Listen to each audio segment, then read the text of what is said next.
بسم الله الرحمن الرحيم وبه نستعين سبحانك لا علم لنا إلا ما علمتنا إنك أنت العليم الحكيم الحمد لله رب العالمين والصلاة والسلام على سيد المرسلين وعلى آله وصحبه أجمعين ومن تبعهم بإحسان إلى يوم الدين أعوذ بالله من الشيطان الرجيم بسم الله الرحمن الرحيم إنا أعطيناك الكوثر فصل لربك وانحر إن شانئك هو الأبتر.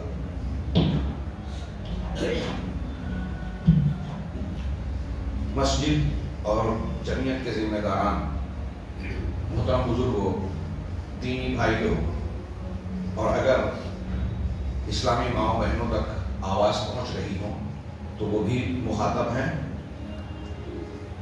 کلکتہ میں کئی خطابات کے آغاز میں نے اللہ کا شکر ادا کیا اور حاضرین کا اس کے بعد اس بات پر کہ میں ایک لمبی مسافت طے کر کے آپ حضرات کے درمیان حاضر ہوا، لیکن ہماری یہ دوریاں ہمارے لیے اجنبیت کا باعث نہیں ہے، اس لیے کہ اللہ تعالیٰ کی نعمت نے ہمیں دینی رشتے سے، عقیدے اور منہج کی یکسانیت کے رشتے سے بھائی بھائی بنایا.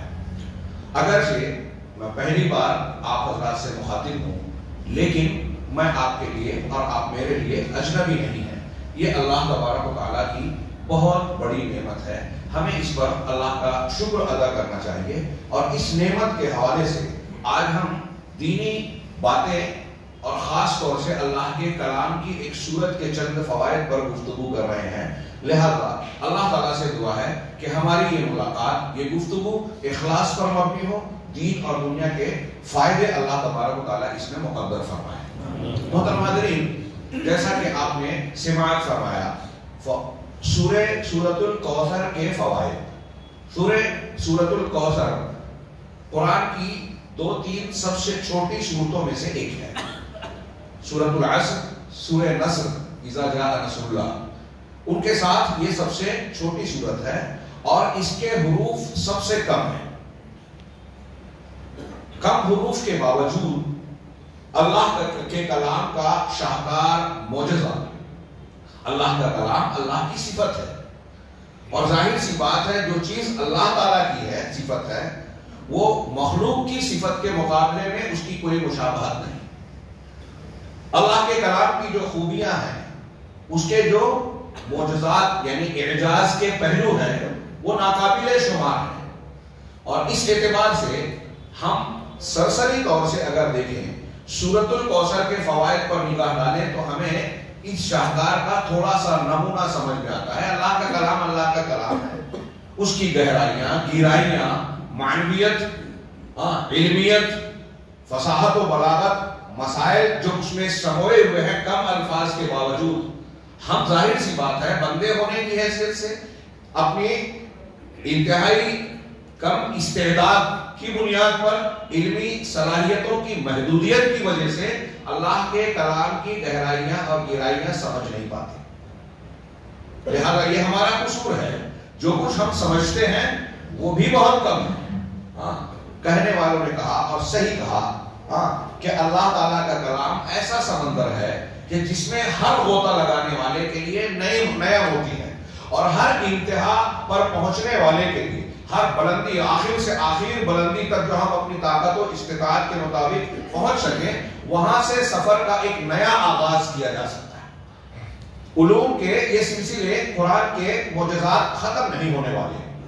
اور پھر اس صورت کے مختصر اور جامع ہونے کا ایک پس منظر یہ بھی ہے کہ آپ مکی صورتوں میں اللہ تبارک و تعالیٰ کے کلام کا یہی انداز عموماً پائیں گے کہ کم الفاظ اور گہرائیوں کے ساتھ انتہائی فصاحت و بلاغت. قرآن کے پورے کلام میں آپ کو یہ بات ملے گی، لیکن مکی صورتوں میں مدنی صورتوں کے مقابل احکامات اور مسائل کی تفصیل سے ہٹ کر عقائد کی بحث انتہائی اختصار کے ساتھ اور جامع انداز میں، لیکن کہیں کوئی تشنگی، کمی نظر نہیں آتی. کیوں؟ اس کا پس منظر یہ بھی تھا کہ مکہ کے ماحول میں جن لوگوں کے درمیان قرآن کا نزول ہو رہا تھا وہ مشرکین اور کفار تھے. اللہ کے نبی جناب محمد رسول اللہ صلی اللہ علیہ وسلم نبوت کا دعویٰ کرنے کے ساتھ ساتھ جو اپنے دلائل نبوت پیش کر رہے تھے ان میں سب سے زیادہ واضح، سب سے زیادہ مسکت، ان کے لیے خاموش کر دینے والا جو پہلو یا جو دلیل تھی، معجزہ تھا، وہ اللہ کا کلام قرآن مجید تھا کہ یہ محمد رسول اللہ صلی اللہ علیہ وسلم کی شخصیت تمہارے درمیان ان کی پیدائش ہوئی، بود و باش اور پالن پوشن ہوا، ان کی عمر بڑھی، تمہارے درمیان رہے، یہ امی ہیں، کسی اسکول مدرسے کالج میں نہیں گئے، علم حاصل نہیں کیا، امی ہیں، اور یہ کلام پیش کر رہے ہیں، 40 سال تک تمہارے درمیان رہ چکے ہیں، ان کی زبان، ان کی زندگی، ان کا ماحول، ان کی بولیاں، ساری چیزیں تمہارے سامنے ہیں، 40 سال کے بعد اچانک وہ ایک کلام پیش کر رہے ہیں اور پھر چیلنج کر رہے ہیں کہ اگر تمہیں یہ دعویٰ ہے کہ یہ میں نے بنا رکھا ہے تو جیسے میں انسان ویسے تم بھی انسان ہو، اگر میں بنا سکتا ہوں تو تم بھی بنا لو۔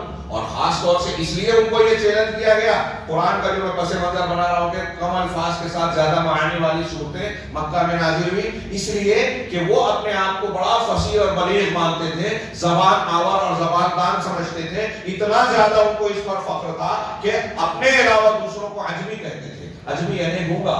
ہماری زبان دانی اس معیار کی، اس بلندی اور پائے کی ہے کہ دوسرے اس کے مقابلے میں ایسے ہیں جیسے بے زبان یعنی گونگا، عجمی کہتے تھے، تو انہیں اپنی زبان دانی پر غرہ اور گھمنڈ تھا، فصاحت و بلاغت کے امام اپنے آپ کو سمجھتے تھے، اس لیے اللہ تبارک و تعالیٰ نے نبی امی کے ذریعے سے یہ کلام ان کے سامنے پیش کیا کہ وہی الفاظ، وہی عربی زبان جو تم بولتے ہو، جو تم استعمال کرتے ہو، وہی حروف اور الفاظ، وہی کلمات، لیکن اس کلام میں جو خوبی ہے، علمیت ہے، جو اس کے اندر چاشنی اور لذت ہے، جو گہرائیاں ہیں، معنویت ہے، حقائق کا بیان ہے، ایسا کوئی کلام چند ایک سورت، چند صورتیں، چند آیتیں، 10 آیتیں، ایک آیت اس کی طرح کی پیش کر دو، یہ ایک مرتبہ نہیں، قرآن میں بار بار بار بار چیلنج کیا۔ اللہ کے نبی صلی اللہ علیہ وسلم کی انہوں نے مخالفت کی، آپ کو تکلیفیں دی، جسمانی اذیتیں، ذہنی اذیتیں، آپ کے ماننے والوں کو تکلیفیں، آپ پر مختلف قسم کے الزام کہ جادوگر ہیں، مجنون، پاگل ہیں، یہ ہیں اور وہ ہیں، آپ کے کلام کے تعلق سے یہاں تک کہا کہ یہ اساطیر الاولین ہے، پرانے لوگوں کے گڑے ہوئے قصے ہیں، یہ سب کرنے کے باوجود اللہ کے نبی صلی اللہ علیہ وسلم اور قرآن کے الفاظ نے جو بار بار ان کو چیلنج کیا، اس کا جواب نہیں دے سکے۔ آگے تک جنگیں کی، مخالفتیں کی، قتل کی سازشیں کی، سب کچھ کیا۔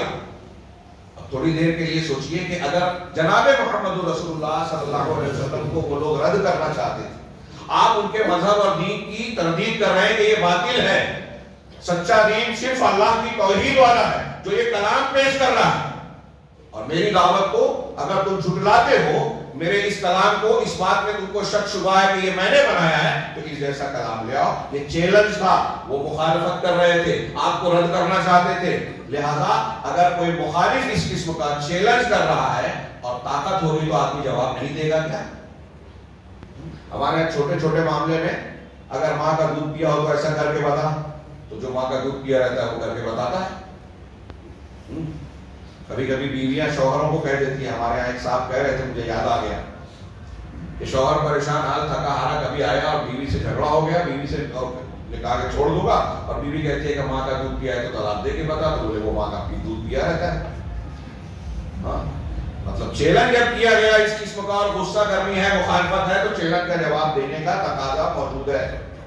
ان کو طاقت تھی، اپنے آپ کو فصیح و بلیغ کہتے تھے، لہذا زبان دانی بھی آتی تھی، کوئی رکاوٹ نہیں تھی، محمد رسول اللہ صلی اللہ علیہ وسلم کے پاس کوئی ایسی طاقت نہیں تھی کہ دنیاوی اعتبار سے کہ اگر یہ لوگ جواب دیں تو آپ ان کو جواب دینے سے روک دیں، کوئی رکاوٹ نہیں تھی۔ یہ ساری چیزیں اس بات کا تقاضا کر رہی تھی کہ وہ اللہ کے نبی صلی اللہ علیہ وسلم کے اس چیلنج کا، قرآن کے اس چیلنج کا فوراً جواب دے اور آپ کہہ دیں کہ دیکھیے آپ کی بات غلط ثابت ہوئی۔ لیکن انہوں نے جنگیں کی، ستایا، مخالفت کی، الزامات لگایا، آپ کے ماننے والوں کو ستایا، ہجرت پر مجبور کیا، قتل کی سازش کی، سب کچھ کیا، اس کا جواب نہیں دیا اور نہیں دے سکے، بلکہ موقع موقع سے ان کو اس بات کا اعتراف کرنا پڑا کہ یہ کلام ایسا نہیں ہے جو کوئی انسان بنا سکے، ایسا ہم فصاحت و بلاغت کے امام ہونے کے باوجود ایسا کلام بنا نہیں سکتے۔ تاریخ کی کتابوں میں اس دور کے واقعات کے درمیان ایک چھوٹا سا واقعہ یہ ہے کہ یہی سورۃ الکوثر جو ہم پڑھنے جا رہے ہیں، جس کے کچھ فوائد پر نگاہ ڈالنے والے ہیں، اسی سورۃ الکوثر کو کسی مسلمان نے خاموشی سے رات کے اندھیرے میں کعبہ کی دیوار پر لکھ دیا۔ جاہلیت کے زمانے میں یہ زبان دانی کے بڑے، شعر شاعری اور ادب کے بڑے دادا تھے۔ ہر سال ان کے یہاں کچھ بازار اور میلے لگتے تھے جس میں سوکھے اوقات اور سوکھے ذی المزاج کیا تھے، ان میں وقت کے بڑے بڑے شعراء اپنے بنائے ہوئے کلام قصائد کو لوگوں کے سامنے پڑھ کر سناتے تھے۔ وہاں کچھ بزرگ ادب دان، زبان کو جاننے والے ماہر لوگ جن کی مہارت مسلم ہوتی تھی، وہ جج کا، جیسے ہمارے یہاں تقریری مقابلے ہوتے ہیں، شعراء کے مقابلے ہوتے ہیں، کچھ لوگ جج بنتے ہیں، تجوید و قرأت کے بھی ہوتے ہیں، تو مارکس دیتے ہیں، نمبر دیتے ہیں، ایسے ہی ان کے یہاں مقابلے ہوتے تھے۔ شعراء اپنا کلام پیش کرتے تھے، تو ان شعراء میں سال کا جو شاعر اس میلے میں سب سے بہترین کلام پیش کرتا تھا، اس کو مارکس زیادہ ملتی تھی، اس کو منتخب کر کے اس کے قصیدے کو کعبہ کی دیوار پر لٹکایا جاتا تھا، اس کو معلقہ کہتے تھے۔ ایسے المعلقات السبع اور المعلقات العشر، 7 معلقات اور 10 معلقات مشہور ہیں جو کعبہ کی دیواروں میں لٹکائے جاتے تھے۔ انہی معلقات کے بیچ میں ایک مسلمان صحابی نے خاموشی سے، کہتے ہیں کہ اِنَّا أَعْطَيْنَاكَ الْكَوْثَرَ سورۃ الکوثر لکھ کر لگا دی۔ دوسرے دن کے اجالے میں ایک شخص گزرا، یہ وہ شخص تھا جو ان میلوں میں شعراء کے کلام کے لیے جج مقرر ہوا کرتا تھا، یعنی اس کی مہارت اور صلاحیت مسلم تھی، عرب والے تسلیم کرتے تھے۔ اس نے کھڑے ہو کر بار بار پڑھا، اِنَّا أَعْطَيْنَاكَ الْكَوْثَرَ فَصَلِّ لِرَبِّكَ وَانْحَرْ إِنَّ شَانِئَكَ هُوَ الْأَبْتَرُ۔ کئی مرتبہ پڑھا، بسم اللہ الرحمن الرحیم، اِنَّا أَعْطَيْنَاكَ الْكَوْثَرَ فَصَلِّ لِرَبِّكَ وَانْحَرْ إِنَّ شَانِئَكَ هُوَ الْأَبْتَرُ۔ کافی غور و خوض کے بعد اس نے آگے اپنے ہاتھ سے ایک جملہ لکھا، مَا هَذَا قَوْلُ الْبَشَرِ، یہ انسان کا کلام نہیں ہے۔ اس جج نے یہ ریمارک دیا، اور اسی وزن پر قرآن کی تینوں آیتیں جو یہاں ہیں، اسی وزن پر مَا هَذَا قَوْلُ الْبَشَرِ، یہ اس زمانے کے لوگوں کی عربی دانی اور زبان دانی کی بلندی تھی کہ قرآن کی چھوٹے سے چھوٹے ٹکڑے کو پڑھ کر فوراً سمجھ لیتے تھے کہ کوئی انسان ایسا کلام بنا ہی نہیں سکتا۔ اسی لیے میں کہتا ہوں، آج کل جو بعض منکرین حدیث اور قابل و دانشور بننے والے عربی کے نکات نکال کر یہ بیان کرنے کی کوشش کرتے ہیں کہ ہم نے قرآن میں وہ معنی اور مفہوم انتخاب کر لیا، ایسا ہم نے وہاں پر مارا جہاں پرندہ پر نہ مارے چرندہ چر نہ مارے، ایسے نکات بیان کیے، صحابہ کرام کو نہیں معلوم تھے، ہمیں معلوم ہو گئے۔ یہ شاخ پتیوں میں پریشان ہے، صحابہ کرام جڑ والا علم رکھتے تھے۔ اس زمانے کے لوگوں کی جو عربی دانی اور گہرائی تھی نا، اس کے کچھ اشیر کو آج کے لوگ نہیں پہنچے، بات کے علامہ اور دانشور نہیں پہنچ پائے۔ میں نے جو عرض کیا کہ اسی صورت کو پڑھ کر، اور ایسے اور بھی بہت سے مواقع اور واقعات آئے کہ قرآن کی ایک آیت، 2 آیت، ایک ٹکڑا، بعض اہل تفسیر نے سندہ کو کیسے ہیں واقعات نہیں معلوم، یہ نقل کیا امام قرطبی نے غالباً یہ واقعہ ذکر کیا کہ ایک دیہاتی نے جو راستے سے گزر رہا تھا کسی مسلمان کی زبانی سنا، فَاصْدَعْ بِمَا تُؤْمَرُ، سورہ حجر کی ایک آیت کا ٹکڑا ہے کہ جو آپ کو حکم دیا گیا، اے رسول اسے آپ کھول کھول کر بیان کیجئے۔ فَاصْدَعْ بِمَا تُؤْمَرُ، جیسے ہی اس نے سنا سجدے میں گر پڑا۔ اٹھا تو لوگوں نے پوچھا لما سجدتا، کہا سجدت لفصاحتہ، اس کلام کی فصاحت کو میں نے سجدہ کیا۔ یہ ان کا معیار تھا زبان دانی کا کہ قرآن کے مختصر سے الفاظ کو جان کر یہ اعلان کر دیتے ہیں کہ یہ انسان نہیں بول سکتا۔ اس تناظر میں دیکھیے کہ اللہ تبارک و تعالیٰ نے اس ماحول میں اپنے نبی جناب محمد رسول اللہ صلی اللہ علیہ وسلم کو یہ مختصر سی صورت دی جو ان کے لیے چیلنج بھی تھا، اور رہتی دنیا تک ہم اور آپ کے لیے علم کا ایک مختصر سا خزانہ بھی ہے، ہم اگر اس کی قدر و قیمت کو سمجھیں۔ مختصر سے الفاظ میں کیا کیا باریکیاں ہیں، آپ اور ہم یہاں صرف ایک سمجھ لیجیے کہ راہ تلاش کر رہے ہیں، مزید غور و فکر کریں تو اللہ تعالیٰ مزید ذہن کھولے گا۔ اللہ نے فرمایا اِنَّا أَعْطَيْنَاكَ الْكَوْثَرَ، یقیناً ہم نے آپ کو الکوثر عطا کیا، فَصَلِّ لِرَبِّكَ وَانْحَرْ، چنانچہ جب ہم نے آپ کو یہ نعمت دی تو نتیجے میں آپ اپنے پروردگار کے لیے نماز پڑھیے، بلکہ یوں ترجمہ کیجئے، مفہوم کیجئے کہ نماز پڑھتے رہیے، وانحر، اور قربانی کیجئے، قربانی کرتے رہیے۔ ان شانئک هو الابتر، یقیناً آپ کا دشمن آپ سے نفرت کرنے والا، آپ کا مخالف ہی جو ہے مقطوع النسل ہے، ہاں، جس کا کوئی سلسلہ اور جس کی نسل نہیں چلنے والی۔ اب ہم اس پر تھوڑی سی نگاہ ڈالیں۔ اِنَّا أَعْطَيْنَاكَ الْكَوْثَرَ، یقیناً ہم نے آپ کو عطا کیا۔ أَعْطَيْنَاكَ، اس میں اور بھی قرأتیں ہیں، اس کا میں ذکر نہیں کرتا۔ ہم نے آپ کو عطا کیا۔ اللہ تبارک و تعالیٰ کا جو انداز ہے کہ ہم نے آپ کو عطا کیا، یہ آپ کی خصوصیت اور آپ کے مقام بلند، نبی کریم صلی اللہ علیہ وسلم کی عظمت اور اللہ تبارک و تعالیٰ کے نزدیک محبوبیت اور رفع درجات کی طرف اشارہ کر رہا ہے کہ دنیا کو بہت ساری نعمتیں دی ہیں ہم نے، یہ آپ کو خصوصی طور سے ہم نے کیا عطا کیا۔ تو گویا آپ کو نوازش جو کی جا رہی ہے وہ خاص نوازش ہے جو سب کو ہم نے نہیں دی۔ یہ اللہ کے نبی صلی اللہ علیہ وسلم کی عظمت کا اشارہ مل رہا ہے کہ جو چیز خصوصی طور پر کسی کو دی جا رہی ہے، تو اہم نعمتیں، خاص نعمتیں کسی کو دی جا رہی ہے، تو اس کی خصوصیت اور اس کے درجات کا پتہ چل رہا ہے۔ اس سے نبی کریم صلی اللہ علیہ وسلم کے مقام بلند کا اور اللہ کے نزدیک جو نعمتیں ہیں، جب ہم اس کی تفصیل جانیں تو اس کی روشنی میں کہ دنیا کے تمام مخلوقات کے مقابلے میں جناب محمد رسول اللہ صلی اللہ علیہ وسلم اللہ کے سب سے مقرب اور سب سے اعلیٰ بندے ہیں، اونچائی پر فائز ہے۔ اِنَّا أَعْطَيْنَاكَ، ہم نے آپ کو دیا، آپ کو عطا کیا، نعمتوں کو اللہ نے دیا۔ اب یہاں دوسرا اعطینا، ہم نے دیا، توحید کی دلیل ہے، نوٹ کریں اس کو ذہن میں۔ ایک جملہ ہم نے دیا، اس کا مطلب رسول اللہ صلی اللہ علیہ وسلم کے پاس جو کچھ خوبیاں ہیں، کمالات ہیں، خصائص ہیں، آپ کی دوسروں کے مقابلے میں عظمت شان کے جو بھی نشانات اور چیزیں ہیں، نبوت ہو، رحمت للعالمین کا ہونا ہو، دنیا اور آخرت کے جتنے امتیازات ہیں، سب اللہ کی نوازش ہے، آپ کی ذاتی چیزیں نہیں ہیں۔ اللہ نے دیا ہے، آپ کی نہیں ہے۔ آپ کا علم آپ کا نہیں ہے، اللہ کا دیا ہے۔ اب ہمارے یہاں لوگ کہتے ہیں عالم الغیب ہے، مختار کل ہے، فلاں اور فلاں ہے، نور مجسم ہے۔ یہ اِنَّا أَعْطَيْنَا مختصر سی صورت کو بھی انہوں نے نہیں سمجھا۔ قرآن تو پورا باقی ہے، جہاں توحید بیان ہو رہی ہے، جہاں یہ بیان کیا جا رہا ہے کہ اللہ تبارک و تعالیٰ کی جو صفات ہیں وہ اللہ کے لیے خاص ہیں، اللہ تبارک و تعالیٰ کے اختیارات میں کوئی شریک نہیں ہے، اللہ کی خوبیوں میں، خصوصیات میں کسی کا کوئی فیصد حصہ نہیں ہے، نبی کریم صلی اللہ علیہ وسلم کو بھی حصہ حاصل نہیں ہے، اللہ کے نبی صلی اللہ علیہ وسلم اللہ نہیں ہے۔ آپ بہت بلندی پر فائز ہیں، آپ کو اللہ نے الکوثر دیا، جس کی تفسیر ابھی ہم پڑھیں گے، بہت ساری نعمتیں عطا کی، بہت سی بلندیاں دی، لیکن اس کے باوجود آپ اللہ کے بندے ہیں۔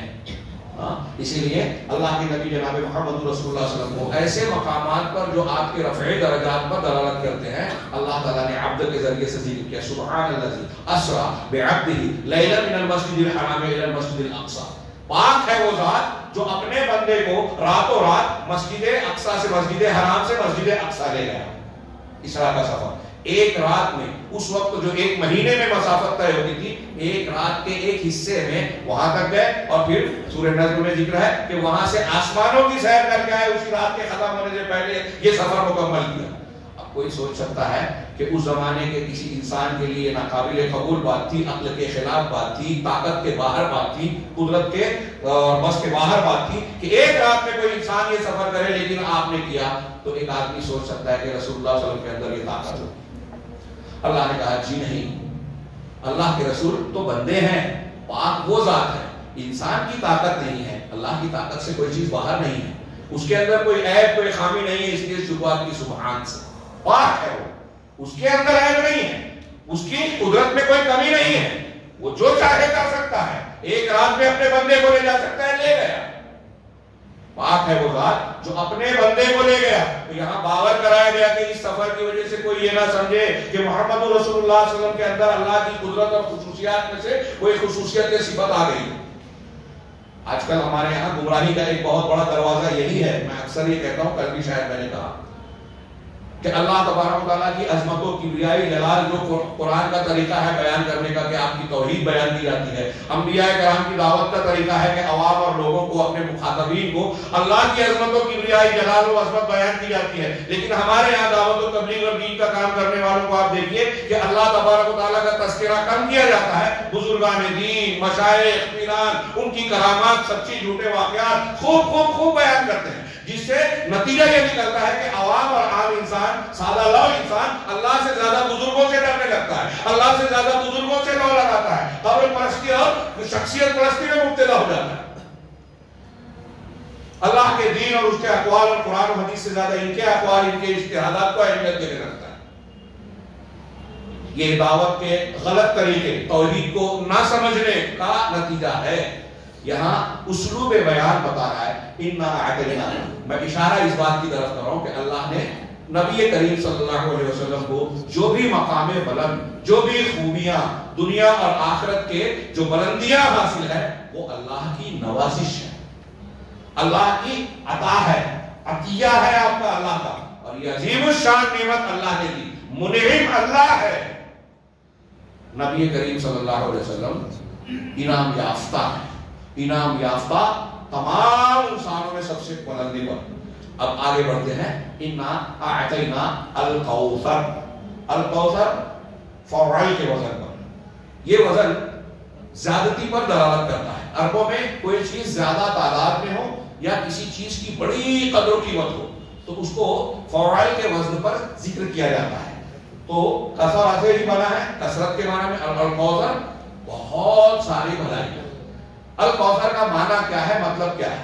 روایتوں کی روشنی میں دیکھیں تو صاحب تکمیل کرنے والے، اضواء البیان کی تکمیل کرنے والے صاحب تفسیر نے بیان کیا کہ کچھ لوگوں نے، کچھ علماء نے علمیت نام کے اعتبار سے اس کی تفسیر کی ہے، کچھ علماء نے وصفیت کے یعنی صفت کے اعتبار سے اس کی تفسیر کی ہے۔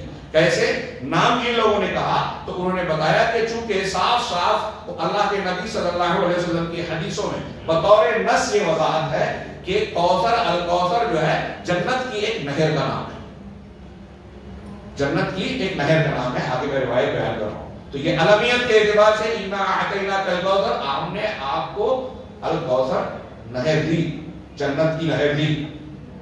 اور آگے ہے، ہم پڑھیں گے کہ اسی نہر سے آ کر میدان محشر میں جو آپ کو حوض دیا جائے گا وہ پانی گرے گا، دو اس کے میزاب، دو پرنالے گرے گی۔ تو جنت کی نہر الکوثر ہے۔ اور دوسرا معنی جو حضرت عبداللہ ابن عباس رضی اللہ تعالیٰ عنہ وصفیت کی بنیاد پر کرتے ہیں کہ خیر کثیر، اللہ کے نبی صلی اللہ علیہ وسلم کو بہت سارے خیر دیے گئے، الخیر الکثیر۔ اب دونوں چیزوں پر استدلال کرنے والی دلیلیں پیش کر رہے ہیں۔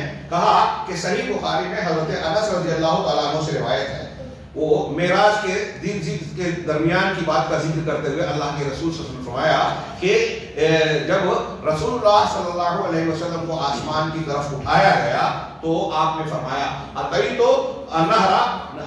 نہرا حافظہ قباب اللؤلؤ مجوف، کہ میں ایسی نہر کے پاس آیا جس کے ارد گرد خولدار موتیوں کے، خولدار موتی کے قبے تھے، بڑے بڑے قبے نہر کے کناروں پر، ایسے موتی جو اندر سے کھوکھلی ہے، خولدار ہے، ہاں اس کے قبے تھے۔ میں اس نہر کے پاس آیا، فقلت ما ھذا یا جبریل، تو میں نے سوال کیا جبریل یہ کیا ہے؟ آپ نے فرمایا ھذا الکوثر، یہ الکوثر ہے۔ اصلاً جنت کی نہر کا نام الکوثر ہے۔ ہمارے ہاں لوگ اس کو بھول کے عام طور سے حوض کو ہی حوض کوثر کی طرح مانتے ہیں۔ کچھ لوگوں نے کہا دونوں میں فرق ہے، فرق تو ہے لیکن مطابعت میں نہر کوثر کے ساتھ حوض کو بھی حوض کوثر کا نام دیا گیا، جیسا کہ آگے مستد احمد کی ایک روایت سے اشارہ ملتا ہے۔ ہاں، اور امام بخاری نے ہی اپنی سند سے حضرت عائشہ صدیقہ رضی اللہ تعالیٰ عنہا سے روایت کیا، ان سے سوال کیا گیا اللہ تعالیٰ کے اس فرمان کے بارے میں کہ اِنَّا أَعْطَيْنَاكَ الْكَوْثَرَ کا کیا معنی؟ اللہ تعالیٰ کہہ رہا ہے کہ ہم نے آپ کو الکوثر دیا۔ ہاں تو کیا مطلب ہے اس کا، کیا دیا؟ تو اللہ کے حضرت ام المؤمنین حضرت عائشہ صدیقہ نے فرمایا کہ ہوا نہر اعطیہ نبیکم، یہ ایک نہر ہے جو تمہارے نبی کو دی گئی ہے شاطئہو علیہما در مجوف، اس کے دونوں کنارے، نہر کے دونوں کنارے ایسے ہیں جن کے ارد گرد جو ہے خولدار موتی ہے، آنیتہو کعدد النجوم، اس کے برتن ستاروں کی تعداد کی طرح ہے، جیسے ستاروں کی تعداد ہم شمار نہیں کر سکتے، ایسے اس نہر کے کنارے جو برتن ہیں وہ ناقابل شمار ہیں۔ اسی طریقے سے حضرت امام بخاری رحمہ اللہ نے صحیح بخاری میں اپنی سند کے ساتھ ہی حضرت ابن عباس رضی اللہ تعالیٰ عنہما کی روایت نقل کی، تو انہوں نے کہا کوثر کے بارے میں، کوثر کا معنی بیان کرتے ہوئے کہ هو الذی هو الخیر الذی اعطاه اللہ ایاہ، یہ وہ خیر ہے جو اللہ نے آپ کو عطا کیا۔ اب یہ خیر کیا ہے؟ اگر ہم اللہ کے نبی صلی اللہ علیہ وسلم کو اللہ تعالیٰ نے کیا کیا خیر دیا اس کو بیان کرنا شروع کرے تو مجھ جیسا کامل فجر تک تو بیان کر سکتا ہے۔ ہمارے دروس کا جو سلسلہ چل رہا ہے امن رسول کی تفسیر میں، خصائص رسول کے بیان میں، میں سمجھتا ہوں حافظ صاحب یہاں بیٹھے وہ صحیح تعداد بتا پائیں گے کہ 25-30 بلکہ اس سے کچھ زیادہ دروس اب تک ہو چکے ہیں، اور اس سے بھی زیادہ۔ اب اگر ہم اس میں 15-20 وہ مخالفین کے تعلق سے جو باتیں بیان کی گئی ہیں وہ نکال دیں تب بھی اللہ کے نبی صلی اللہ علیہ وسلم کی خصوصیات پر مشتمل مستقل کتابیں لوگوں نے لکھی ہیں۔ آپ سوچئے کہ کتنی خصوصیات، کچھ خصوصیات جو آپ کو انبیاء کے درمیان دی گئی، کچھ خصوصیات جو امت کے مقابلے میں دی گئی، کچھ خصوصیات جو دنیا میں دی گئی، کچھ خصوصیات جو آخرت میں دی گئی۔ خصوصیات کی الگ الگ قسمیں ہیں۔ پھر آپ کا علم نبوت ان نعمتوں میں سر فہرست ہے۔ ابھی ہم آگے اس پر گفتگو کریں گے، پہلے الکوثر کا معنی دیکھیں۔ الکوثر کے ضمن میں اللہ حضرت ابن عباس کہتے ہیں کہ خیر کثیر۔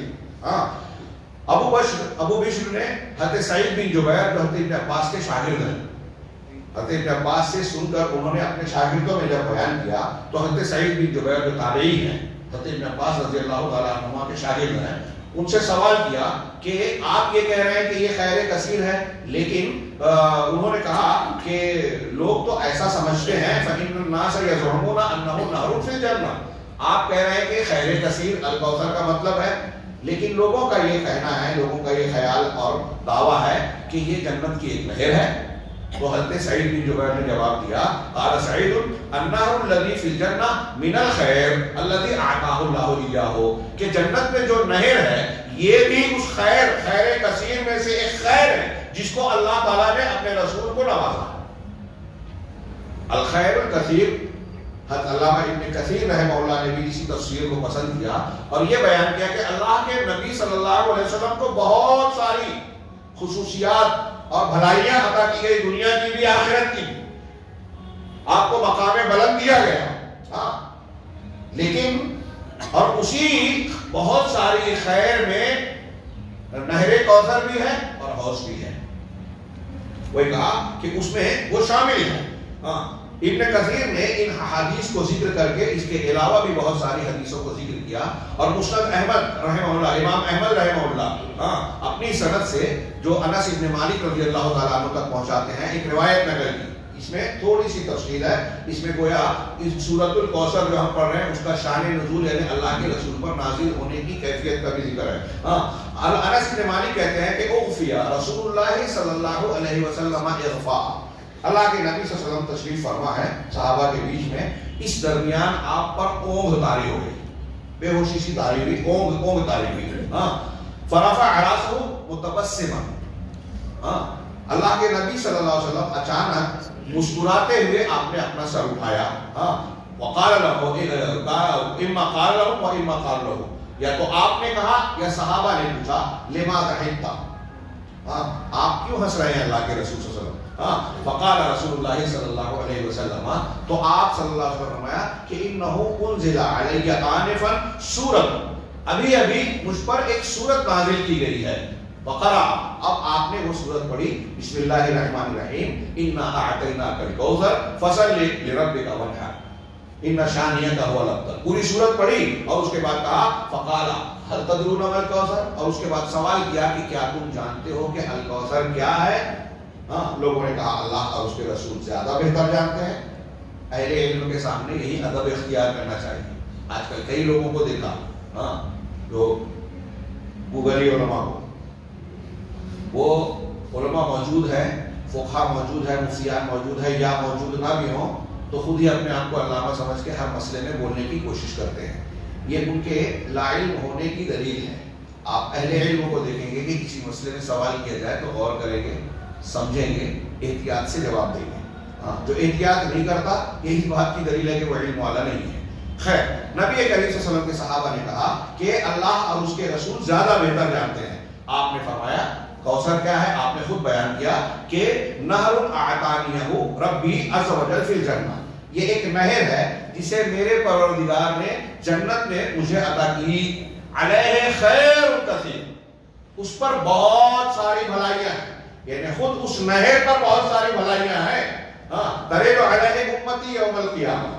اب یہاں آپ دیکھیے کہ نہر کی تعریف کرتے کرتے رسول اللہ صلی اللہ علیہ وسلم قیامت کے دن میدان محشر میں آئیں گے تو نہر تو جنت میں ہے، لیکن اس نہر کا پانی جس حوض میں آ رہا ہے اس کے بارے میں آگے کہا کہ ترے تو علیہ امتی یوم القیامہ، اس نہر پر یا اس حوض پر میری امت قیامت کے دن آئے گی. آنیتہ عدد الکواکب، اس کے برتن ستاروں کی تعداد کے مثل ہیں. یختلط العبد منہ، اس میں سے کچھ بندوں کو مجھ سے کھدیڑا جائے گا. جب میں حوض پر رہوں گا، حدیثوں میں ہے انا فرطکم علی الحوض، میں حوض پر تم سے پہلے پہنچنے والا ہوں. میدان محشر میں سخت پیاس کی حالت میں لوگ جب بہت سارے افراد نفسی کا عالم ہوگا، دیگر نقشے ہوں گے، تو اخیر میں حوض کوثر پر لوگ آئیں گے. حوض کے بعد صراط والا معاملہ ہوگا. صراط کے بعد یا تو بندہ اس سے پل سے گزر کے جنت میں جائے گا، یا پار کر کے جنت میں جائے گا، یا جہنم میں گرے گا.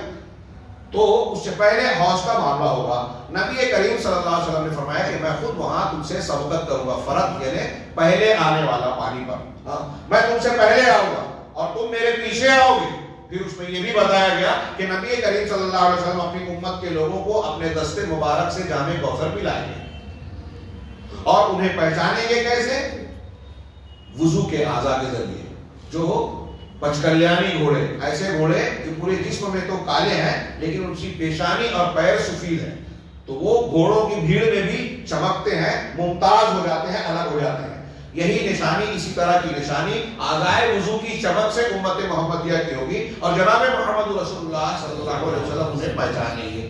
اب ایسے لوگوں میں سے کچھ لوگ جو ہیں اللہ کے نبی صلی اللہ علیہ وسلم کے حوض پر آئیں گے پانی پینے کے لیے. تو اللہ کے نبی صلی اللہ علیہ وسلم نے فرمایا کہ ان کو کھدیڑا، ان میں سے بعض کو کھدیڑا جائے گا. فاقول، تو میں کہوں گا یا رب انہم من امتی، پروردگار یہ تو میری امت میں سے ہیں، یہ تو میری امت کے افراد ہیں، ان کو بھگایا کیوں جا رہا ہے، ان کو ہٹایا کیوں جا رہا ہے؟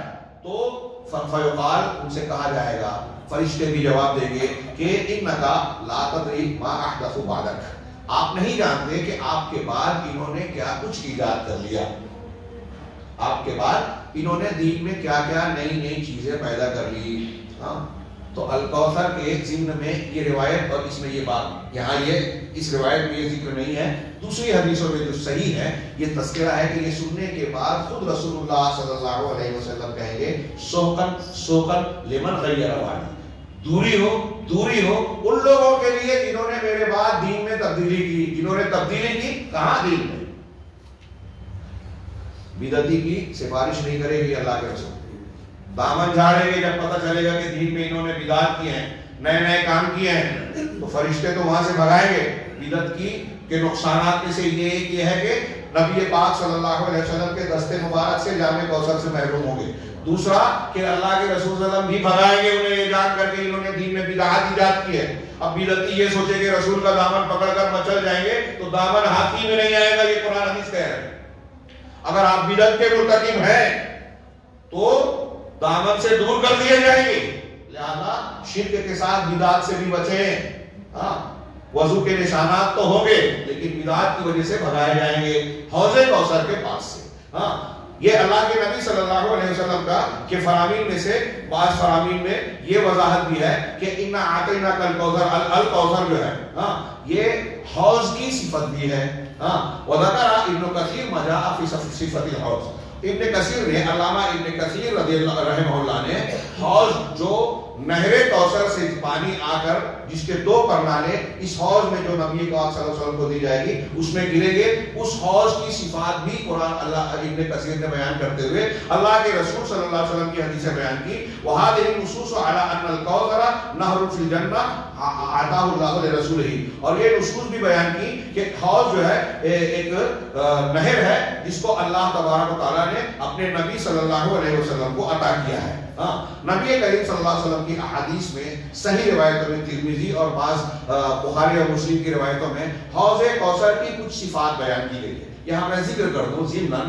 آپ عقیدے کی کتابیں اٹھائیں گے جیسے امام طحاوی کی العقیدۃ الطحاویہ، امام طحاوی حنفی اور پھر دوسرے بہت سارے علماء کی، تو وہ ایمانیات کا جب ذکر کرتے ہیں تو ظاہر سی بات ہے کہ یہ قیامت کے دن ہونے والی چیزیں ہیں، یہ غیب سے تعلق رکھتی ہیں. ہم اور آپ اللہ تعالیٰ نے صفت بیان کی مومنین کی یؤمنون بالغیب، یہ غیب پر اندیکھی چیزوں پر جو اللہ اور رسول نے بتائی ہے قرآن اور حدیث کے ذریعے سے اس پر ایمان رکھتے ہیں، یقین رکھتے ہیں.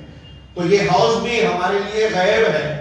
اور غیبیات کے تعلق سے ایک اصول دماغ میں رکھیے اہل سنت والجماعت کا جو قرآن و حدیث کی روشنی ہے کہ ہم غیب کے امور کی جن چیزوں پر یقین رکھتے ہیں، مانتے ہیں، اللہ تعالیٰ کی صفات ہو، ذات ہو، جنت ہو، جہنم ہو، یہ عرش ہو، کرسی ہو، حوض ہو، میدان محشر میں قائم ہونے والا میزان ہو، پل صراط ہو، جتنی بھی غیبیات ہیں ان سب کے تعلق سے ہمارا یہ قاعدہ اصول ہے اہل حق کا کہ قرآن و حدیث میں جتنا بیان کیا گیا اتنا ہم کو ماننا ہے، نہ اس سے کم نہ اس سے زیادہ.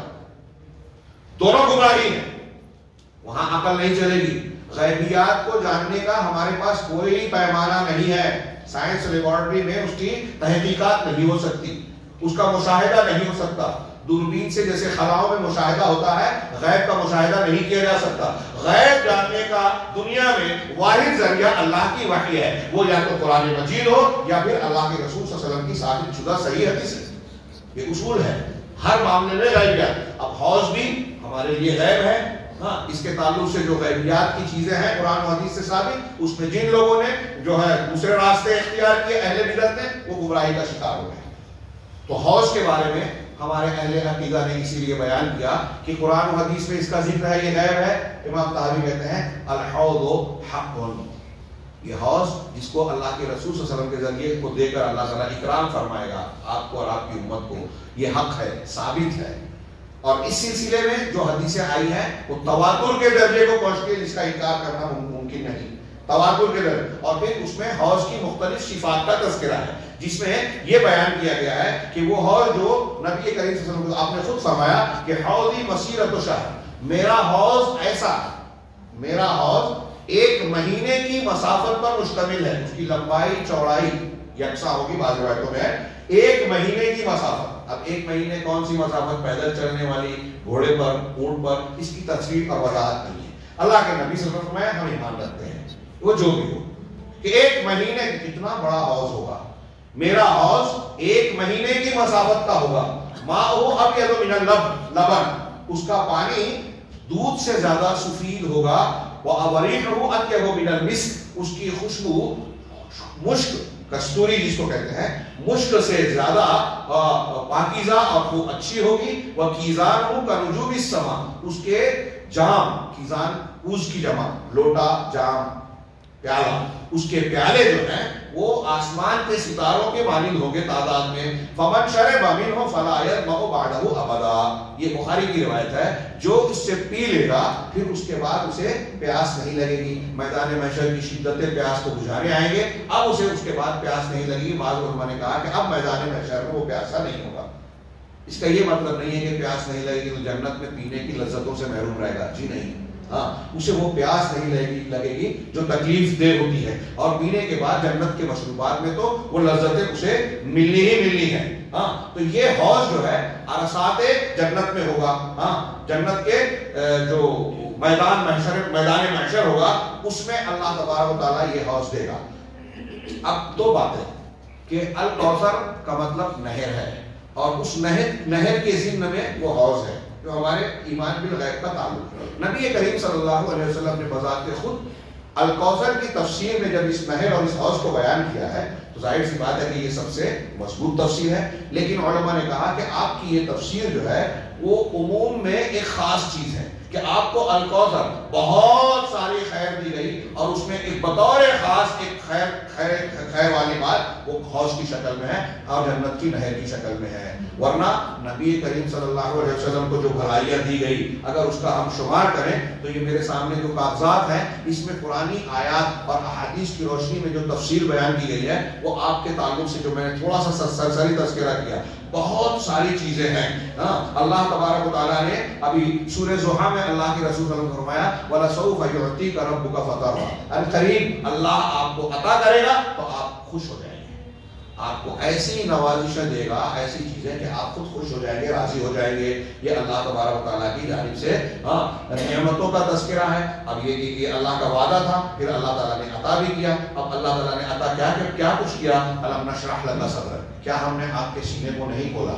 شرح صدر کے ایک معنی تو یہ ہے کہ دل کو اس طرح کھول دینا کہ حق سمجھ میں آ جائے، باطل کی شکل میں سمجھ میں آ جائے، چیزیں ہم کو سمجھ میں آ جائے، اس کو کہتے ہیں شرح صدر۔ آسان لفظوں میں نے تشریح کی۔ شرح صدر کی تفسیر میں یہ بھی بیان کیا کہ نبی کریم صلی اللہ علیہ وسلم کے سینے کو آپ کی حیات طیبہ میں ایک مرتبہ بچپن میں اور ایک مرتبہ معراج کے وقت، سفر اسراء و معراج کے وقت آپ کے سینے کو چاک کر کے آپ کے دل کو زمزم سے دھو کر دل میں جو انسانی تقاضے اور بشری خرابی ہوتی ہے اس کو صاف کر دیا گیا۔ یہ شرح صدر، یہ آپ کو خصوصی انعام دیا گیا۔ أَلَمْ نَشْرَحْ لَكَ صَدْرَكَ وَوَضَعْنَا عَنْكَ وِزْرَكَ، اور آپ کے بوجھ کو ہم نے اتار دیا۔ وَوَضَعْنَا عَنْكَ وَرَفَعْنَا لَكَ ذِكْرَكَ، اور آپ کے ذکر کو ہم نے بلند کیا۔ نبی کریم صلی اللہ علیہ وسلم کا ذکر کتنا بلند ہے، دنیا میں کسی انسان کو وہ اعزاز نصیب نہیں ہے۔ پوری دنیا میں جب اذان دی جاتی ہے اللہ تبارک و تعالیٰ کی توحید اور الوہیت کے اعلان کے ساتھ اس کی شہادت دیتے ہوئے مؤذن اشہد ان لا الہ الا اللہ کہہ کر اشہد ان محمد رسول اللہ بھی کہتا ہے۔ یہ کوئی معمولی بات ہے؟ صرف اذان میں ہی نہیں، نمازوں میں ہم درود پڑھتے ہیں۔ جمعہ کے دن زیادہ سے زیادہ درود پڑھنے کی تعلیم دی گئی ہے۔ درود نبی کریم صلی اللہ علیہ وسلم پر پڑھنے کی کتنی فضیلت، آپ ایک مرتبہ اللہ کے رسول صلی اللہ علیہ وسلم پر درود سلام بھیجتے ہیں، اس کے مقابلے میں اللہ کی 10 رحمت آتی ہے، 10 گناہ معاف ہوتے ہیں، 10 نیکی ملتی ہے۔ اور پھر بعض روایتوں میں ہے کہ اگر آپ اس کی کثرت کرتے ہیں تو آپ کو مغفرت ملے گی، رفع درجات ملے گی، گناہوں کی معافی ملے گی۔ تو ایک مسلمان بندہ اللہ کے نبی صلی اللہ علیہ وسلم پر درود و سلام بھیجتا رہے گا۔ پھر آپ نے جو تعلیم امت کو دی ہے، دین سکھایا ہے، آپ ایک قاعدہ جانتے ہیں کہ اگر ایک عالم نے ایک شاگرد کو یا کسی انسان کو کوئی چیز سکھائی، اچھی چیز، اب وہ اس کے سکھانے سے اگر عمل کر رہا ہے تو اس کو جو کرنے والے کو ثواب اجر ثواب ملے گا، سکھانے والے کو بھی ملے گا۔ اس حدیث میں بھی آپ دیکھیں کہ الزامات انسان ہو، جب انسان مر جاتا ہے انقطع عنہ عمل، صحیح مسلم کی روایت ہے، اس کا عمل منقطع ہو جاتا ہے الا من ثلاث، سوائے 3 چیزوں کی۔ صدقۃ جاریہ، پہلی چیز صدقہ جاریہ، مسجد بنائی، بورویل بنایا، کوئی بھی ایسی چیز، درخت لگایا، کنواں بنایا، مسافر خانہ جو اس کے مرنے کے بعد بھی استعمال ہو رہا ہے، جب تک استعمال ہوگا۔ اگر درخت لگایا ہے، پرندہ بھی اس سے چگے گا، ایک آدمی اس کے سائے میں بیٹھے گا تو اس کو ثواب ملتا رہے گا۔ صدقۃ جاریہ اور علم ينتفع به، یا ایسا علم جس سے فائدہ اٹھایا جاتا ہے، ایسا علم جس سے، اب عام انسانوں کے بارے میں کہا کہ جب مر جائیں تو اس کے علم سے جب فائدہ اٹھایا جائے گا تو اس کو ثواب ملے گا۔ اب جناب محمد رسول اللہ صلی اللہ علیہ وسلم نے قرآن اور حدیث اور دین سکھایا، صحابہ کو، صحابہ نے تابعین کو، تابعین نے اگلے لوگوں کو، اس کے بعد اگلے لوگوں کو، پھر علماء مفسرین، محدثین، فقہاء نے دین کو محفوظ رکھتے ہوئے، اس کے خدمت کرتے ہوئے آج ہم تک پہنچایا۔ ہم جو کچھ عمل کر رہے ہیں، نماز پڑھ رہے ہیں نبی صلی اللہ علیہ وسلم کی بتائی ہوئی تعلیم کے مطابق، حج، روزہ، زکوٰۃ، دیگر عبادات، عقائد اور دیگر تمام دین کی باتیں، یہاں تک کہ لباس پہننے کے علاوہ کھانا کھانے کے طریقے، صبح شام کی دعائیں اور میاں بیوی کے حقوق، حلال حرام کے مسائل، سب ہم نے اللہ کے رسول صلی اللہ علیہ وسلم سے لیے۔ اب اللہ کے رسول صلی اللہ علیہ وسلم کی اس تعلیم پر پوری دنیا کے مسلمان قیامت تک عمل کرتے رہیں گے، آپ کا اجر بڑھتا رہے گا۔ کیا معمولی مقام ہے؟ اس ضمن میں آپ کے ایک بعض علماء نے الکوثر کی تفسیر میں سر فہرست کہا کہ آپ کا علم، علم نبوت، آپ کا علم آپ کو خیر کے طور پر عطا کیا گیا، اسی علم کی بنیاد پر آپ نبی ہیں، اسی علم کی بنیاد پر آپ خاتم النبیین، رحمت للعالمین، سید المرسلین کے درجات تک پہنچ گئے۔ علم نبوت اور اس علم نبوت کے وارثین علماء امت. ہاں یہ کوئی معمولی فضیلت نہیں ہے. اس سے نبی صلی اللہ علیہ وسلم اور نبی صلی اللہ علیہ وسلم کے علم کی اہمیت معلوم ہوتی ہے. اس بات کا بھی کی اہمیت معلوم ہوتی ہے کہ دنیا میں جتنے بھی علوم ہیں ان تمام کے مقابلے میں سب سے اہم, سب سے قیمتی, سب سے اعلیٰ اور عرفہ درجے کا علم وہ علم ہے جو نبی نے دیا. اگرچہ نبی صلی اللہ علیہ وسلم کا علم سیکھ کر آج ہم کو جو ڈگری ملتی ہے اس کے ذریعے سے اعلیٰ پوسٹ نہیں ملتی, حکومت میں کام نہیں مل رہا ہے. یہاں ہمارے یہاں کمزور قسم کی آمدنی اس سے ہو رہی ہے, اور ہمارے یہاں معیار یہ بن گیا ہے کہ جس ڈگری سے جتنی اونچی نوکری ملے وہ ڈگری وہ علم اتنا اونچا. یہ آپ کا اور ہمارا بنایا ہوا معیار ہے. اللہ کے یہاں کیا معیار ہے؟ خیرکم من تعلم القرآن وعلمہ. تم میں سب سے بہترین وہ ہے جو جائیداد پراپرٹی والا ہو, جو بڑے اقتدار والا ہو, وقت کا وزیر ہو, جس کی بڑی پوسٹ ہو, جس کی تنخواہ زیادہ ہو, جو گورنمنٹ سرونٹ ہو. ہمارے نزدیک وہ بڑا ہے, لیکن اللہ کے رسول نے فرمایا کہ تم میں سب سے بہتر وہ ہے جو قرآن سیکھے اور سکھائے. جو ہمارے نزدیک سب سے گھٹیا ہے, جس کی تنخواہ سب سے کم ہے. اور اسی کی وجہ سے آج ہماری نسل, ہم میں جو علم والے ہیں, ذہن والے ہیں, پیسے والے ہیں, وہ علم نبوت سکھانے کے لیے تیار ہیں. یہ علم وہ ہے کہ اگر بیٹے کے پاس ہو تو باپ کو اس کی اتباع کرنی ہے. سیدنا ابراہیم نے کہا, حضرت مریم نے, سیدنا ابراہیم نے جو اپنے باپ کو نصیحت کی, پڑھیے کیا خوبصورت ہے. یا ابتی یا ابتی یا ابتی, تو اس کے بیچ کا جملہ ہے یا ابتی انہ قد جاءنی من العلم ما لم یأتک فاتبعنی اہدک صراطا سویا. کہ ابا جان میرے پاس وہ علم آیا ہے جو آپ کے پاس نہیں ہے, لہذا میری بات مانیے, اتباع کیجئے, میں آپ کو سیدھا راستہ بتاؤں گا. اگر علم نبوت بیٹے کے پاس ہے تو باپ کو اس کی اتباع کرنی ہے, بیٹے کو باپ کی تقلید نہیں کرنی ہے. جس کے پاس علم ہو, دلیل ہو, اس کی بات ماننا ہے. تقلید اندھے ہو کر نہیں کرنا ہے. اس سے یہ بھی سبق ملا. نہیں مانا آزر نے, باپ نے, قیامت کے دن بخاری کی روایت میں آ کر کہیں گے نہیں مانی تھی دنیا میں, اب مانوں گا, لیکن کوئی فائدہ نہیں. تو علم نبوت کی اہمیت اس سے معلوم ہوتی ہے.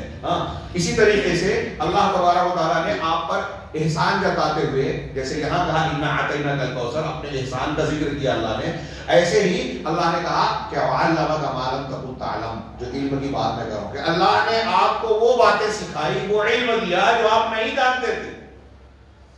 جو امی تھے وہ پوری کائنات کا سب سے بڑا معلم بن گیا, پوری کائنات کا سب سے بڑا معلم. جوامع الکلم, علم الاولین والآخرین جن کو دے دیا اللہ نے, اولین اور آخرین کے علم کا حاصل, قیامت تک کی لوگوں کو خبر بتائی. فتنے پیدا ہوں گے, دجال آئے گا, اختلاف ہوں گے, قبروں کو پوجا جائے گا, ایسے ایسے فتنے ہوں گے, اس کا حل یہی ہے, بچے گا وہ جو یہ راستہ. قیامت تک کے انسانوں کے لیے حل بتایا اللہ تعالیٰ نے آپ کے ذریعے سے.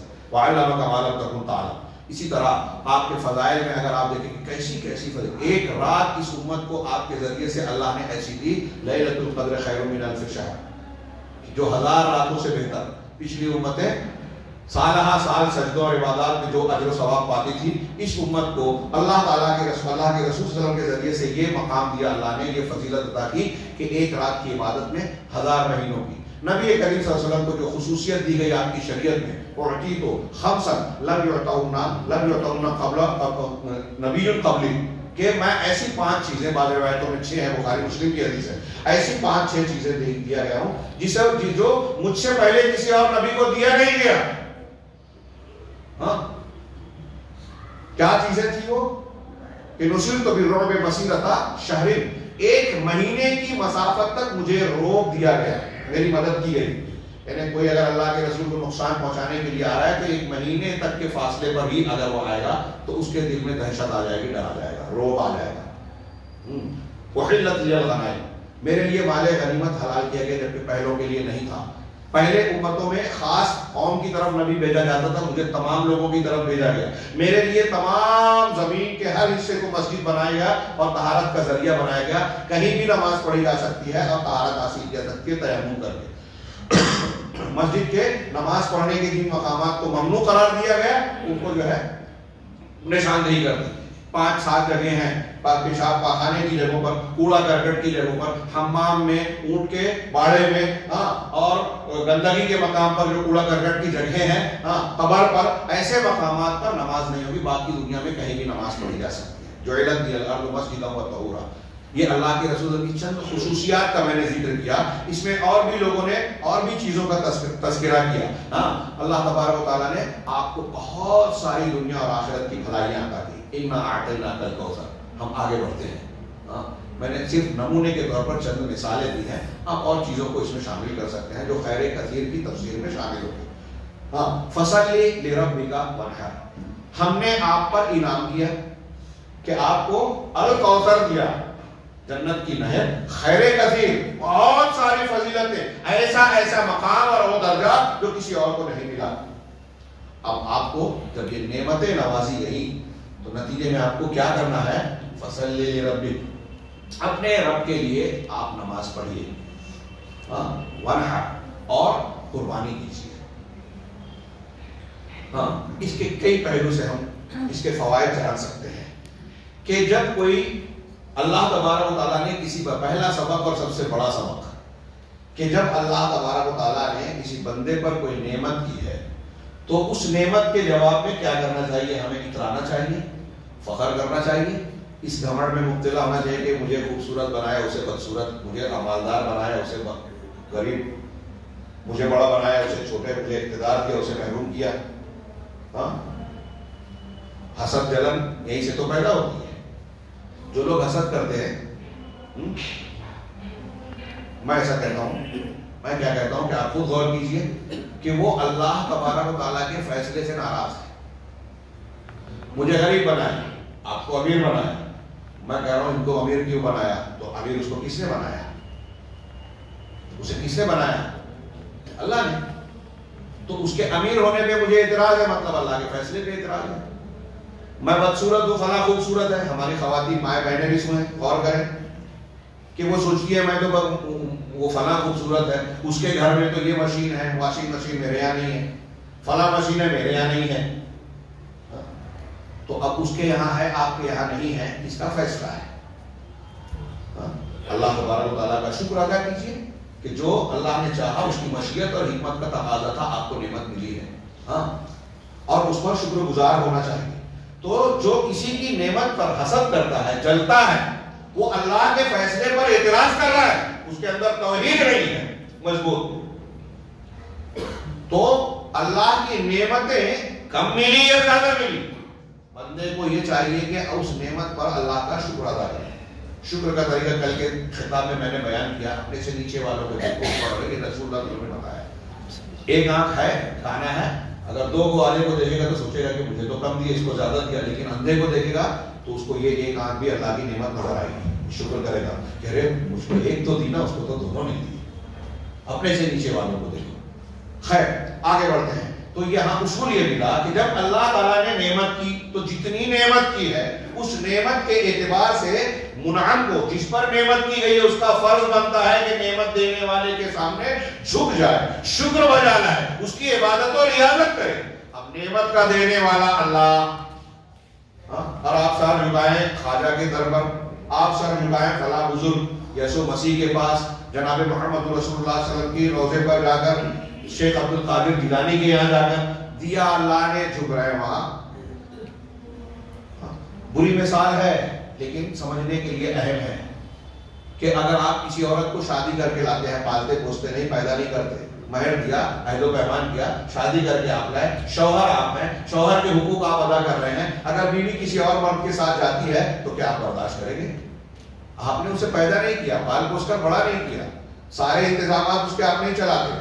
اگر اس کو کچھ دے رہے ہیں تو اس سے بہت کچھ خدمات لے بھی رہے ہیں، پھر بھی اگر کوئی عورت ایسی بے وفائی کرے تو آپ برداشت نہیں کریں گے. اگر غیرت زندہ ہے، آپ برداشت کر رہے ہیں تو بے غیرت اور دیوس ہے. تو آپ کی ہماری غیرت اس کو گوارا نہیں کرتی. تو رب العالمین نے ساری نعمتیں دی، اللہ کے رسول اللہ کو الکوثر دیا، یہ آپ کی خصوصیت خصوصیت ہے. ہمیں کتنی انعامات دیے اللہ تعالیٰ نے سورہ قریش میں اس سورت سے پہلے کہا لإیلاف قریش میں کہ فَلْيَعْبُدُوا رَبَّ هَٰذَا الْبَيْتِ, انہیں چاہیے کہ اس گھر کے مالک یعنی کعبۃ اللہ کے مالک سے سب کی عبادت کریں. الَّذِي أَطْعَمَهُم مِّن جُوعٍ, جس نے بھوک سے ان کو کھلایا یعنی بھوک مٹانے کا انتظام کر کے کھانا دیا. وَآمَنَهُم مِّن خَوْفٍ, اور خوف سے ان کو امن دیا, ان کو تحفظ دیا. تو بھوک مٹانے کا انتظام غذا کی ہم کو اور آپ کو مل رہی ہے کہ نہیں؟ ہم کو کیا ابھی امن چین سے بیٹھے ہیں کہ نہیں؟ اللہ کی یہ نعمت بھی کوئی چھوٹی نعمت نہیں ہے. گھر بار ملا, رشتہ دار ملے, ضروریات زندگی ہم کو مہیا ہے. اب اللہ نے نعمت کی ہے, ہم کسی اور کے در پہ جا کے جھکیں, یہ اللہ کے ساتھ بے وفائی ہے. یہ اس عورت سے بھی زیادہ بڑا گناہ ہے جو شوہر کو چھوڑ کر کسی اور کے پاس جاتی ہے.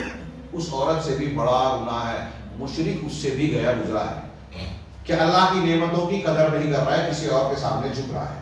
نمبر ایک. دوسرا یہ کہ جس کو اللہ تبارک و تعالیٰ نے انعامات سے نوازا ہے, پہلی بات تو یہ کہ انعام دینے والے کا وفادار ہونا چاہیے. دوسرا یہ کہ جیسا انعام ہے اس انعام کی ویسی ہی قدر و قیمت پہچاننی چاہیے. نبی کریم صلی اللہ علیہ وسلم کو جس طرح اللہ تبارک و تعالیٰ نے خصوصی انعام دیا نا, اِنَّا أَعْطَيْنَاكَ الْكَوْثَرَ, ہم نے آپ کو الکوثر دیا, لہذا آپ کو خاص خطاب کیا گیا. مسلمانوں کو یا عام انسانوں کو دوسری جگہ پر عمومی نعمتوں پر خطاب کیا گیا. اب آپ کو جب خصوصی خطاب کیا گیا, ابھی ہم آگے جانیں گے کہ نبی کریم صلی اللہ علیہ وسلم کو جب کہا گیا کہ نماز پڑھتے رہیے, قربانی کرتے رہیے, تو دوسرے امت کے دوسرے افراد کے مقابلے میں آپ کی نماز اور آپ کی قربانیوں کا کیا حال تھا؟ آپ کی طرح نماز پڑھنے والا کوئی نہیں تھا. لہٰذا آپ کی خصوصیت یہ نظر آئے گی. انہوں نے جو میں نے میرے سامنے کاغذات ہیں, بعض علماء نے بیان کیا کہ آپ اللہ کے رسول صلی اللہ علیہ وسلم کو خیر کثیر میں یہ بھی دیا گیا کہ دنیا کے سارے انسانوں کے مقابلے میں آپ سب سے زیادہ مکمل توحید والے تھے, سب سے زیادہ اللہ سے ڈرنے والے تھے, سب سے زیادہ علم والے تھے, اور سب سے بہتر اور کامل عبادت کرنے والے تھے. ہم اور آپ بارہا سن چکے ہیں کہ نبی کریم صلی اللہ علیہ وسلم راتوں کو لمبی نماز پڑھتے, اتنی لمبی قرات کرتے کہ آپ کے پائے مبارک میں, قدم مبارک میں سوجن آ جاتی, ورم آ جاتا. ام المومنین پوچھتی کہ آپ کا معاملہ تو ایسا ہے کہ اللہ کے یہاں کوئی دقت و پریشانی کی بات ہی نہیں ہے, اگلے پچھلے گناہ معاف. اس کی تشریح الگ سے, کوئی یہ نہ کہ اللہ کے رسول گنہگار تھے. وہ اس کی تشریحات اپنی جگہ, میں ہر ایک کی بات کی تشریح اپنے مقام پہ نہیں کر سکتا.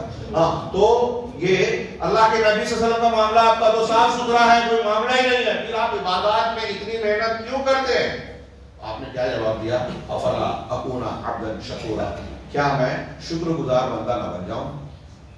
کیا میں شکر گزار بندہ, اللہ نے مجھ کو جب دوسروں کے مقابلے میں بڑی نعمتیں دی ہیں تو میرا شکر بھی دوسروں سے بڑا ہونا چاہیے.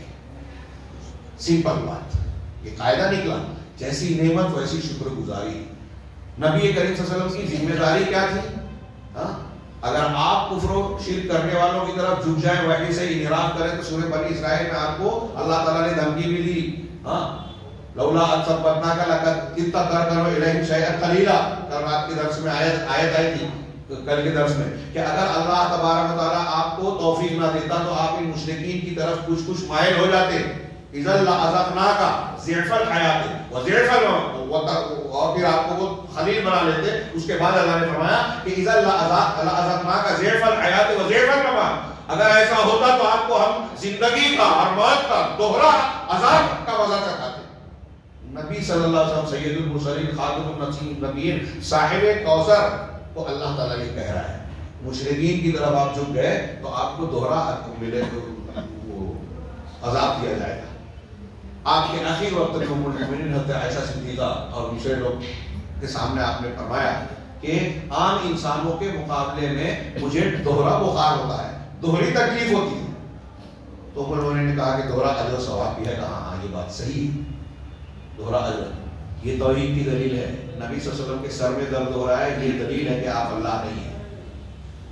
اللہ تعالیٰ کے حقوق اور آپ اللہ تعالیٰ کے خصوصیات اور صفات میں شریک نہیں ہیں. اگر اللہ کی خصوصیات ہوتی تو انسانوں کی یہ تکالیف آپ پر نہیں آتی. تو اللہ کہہ رہا ہے فصل لربک. میں یہاں یہ عرض سبق دینا چاہتا ہوں کہ انعام کا نتیجہ شکر گزاری ہونا چاہیے، اور جس نے انعام کیا اسی کے سامنے جھکنا چاہیے۔ بیوی شوہر کے بجائے کسی اور کے پاس، میں ایک مثال دے رہا ہوں سمجھانے کے لیے، فوراً سمجھے یہاں۔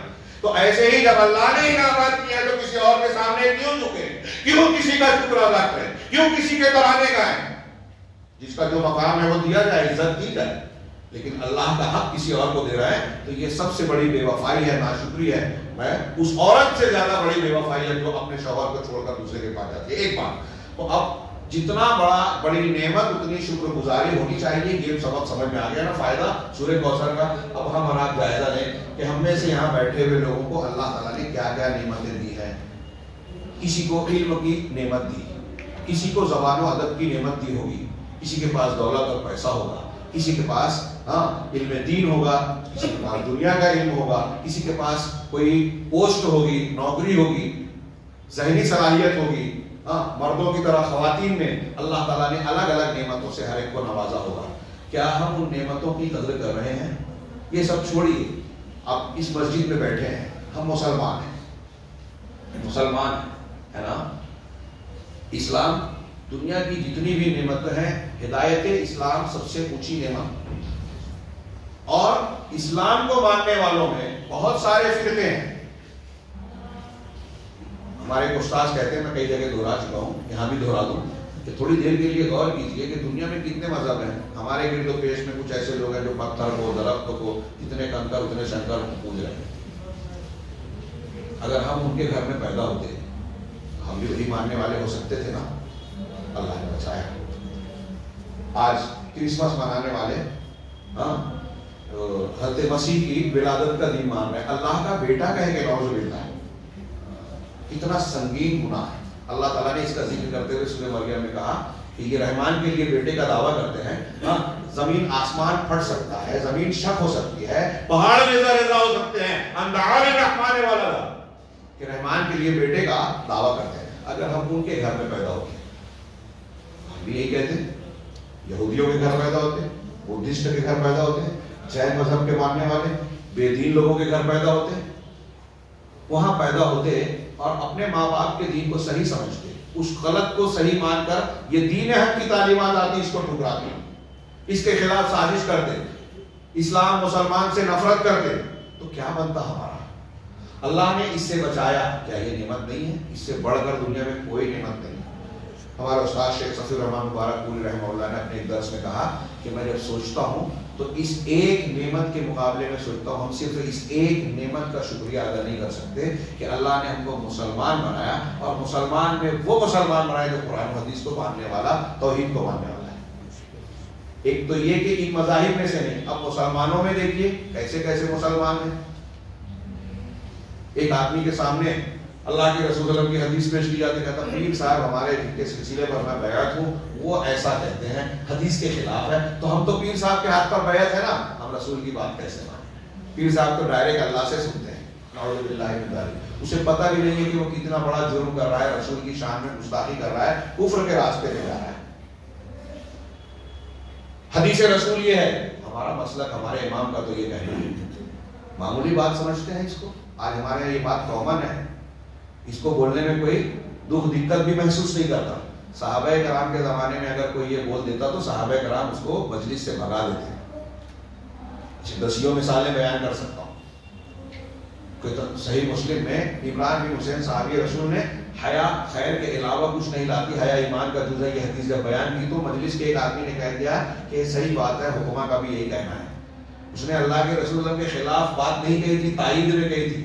حضرت عمران بن حسین غصے سے سرخ ہو گئے، کہا کہ میں رسول اللہ صلی اللہ علیہ وسلم کی بات پیش کر رہا ہوں اور تو حکمہ کی بات ان کی تائید میں، کیا اللہ کے رسول کی بات اس کی محتاج ہے کہ ان کی تائید کرنی پڑے تب مانو گے؟ حدیث پیش کرو گا، ٹھیک ہے حدیث رسول ہے، میرے مفتی صاحب سے پوچھوں گا، میرے عالم سے پوچھوں گا، امام صاحب سے پوچھوں گا، اگر انہوں نے تائید کی تو اللہ کے رسول کی بات مانوں گا۔ تو آپ نے رسول کو کیا درجہ دیا؟ اللہ کو کیا درجہ دیا؟ حالانکہ ہونا یہ چاہیے کہ مفتی صاحب کی بات رسول کے خلاف ہو تو مفتی صاحب نہیں چلیں گے، جو حدیث کے خلاف جائے وہ نہیں چلے گا، لیکن یہاں مفتی صاحب اگر بول رہے ہیں تو حدیث مانیں گے ورنہ چھوڑ دیں گے۔ کون سا دین ہے؟ ہم نے قرآن حدیث کو جانا ہی نہیں، ان فوائد کو سمجھا ہی نہیں، بات پھیلتی جا رہی ہے۔ سمیٹوں میں ہاں، اللہ کے رسول صلی اللہ علیہ وسلم کی دی ہوئی سب سے بڑی، اللہ کی دی ہوئی ہمارے اوپر سب سے بڑی نعمت اسلام۔ اور اگر مسلمانوں میں یہ جو میں ذکر کر رہا ہوں کہ کیسے کیسے مسلمان ہیں، قرآن و حدیث کو چھوڑ کر کوئی رافضیت کو مان رہا ہے، کوئی تصوف کو مان رہا ہے، کوئی وقت کی خارجیت کو گلے لگا رہا ہے، کوئی اشعریت کو گلے لگا رہا ہے، کوئی اللہ تبارک و تعالیٰ کے اسماء و صفات کے معاملے میں قرآن و حدیث کی کھلی کھلی تعلیمات کی خلاف ورزی کر رہا ہے اور اپنے آپ کو مسلمان سمجھ رہا ہے۔ آج ہمارے بیچ میں ایسے لوگ موجود ہیں جو وحدت الوجود کے قائل ہیں، اللہ تعالیٰ عرش پر مستوی ہے، قرآن کی حدیث کی تقریباً 1000 دلیلیں ملے گی کہ ذات کے ساتھ عرش پر ہے، علم کے ساتھ ہر جگہ، لیکن ہمارے یہاں کہنے والے کہتے ہیں اہل تصوف اور ان کے معتقدین اور ماننے والے شعراء اپنے کلام میں کہ ذرے ذرے میں اللہ کی ذات ہے، ہر جگہ اللہ ہے۔ یہ وہی عقیدہ ہے جو اپنشد کا بیان کرتا ہندوانہ عقیدہ ہے۔ اللہ کے گھر میں پوری ذمہ داری کے ساتھ بغیر کسی نرمی کے بیان کر رہا ہوں، کیونکہ یہ چھوٹی موٹی بات نہیں ہے، کسی کو برا لگے تو برا لگے، لیکن وہ سمجھنے کی کوشش کرے، یہ اس کی بھلائی کی بات ہے۔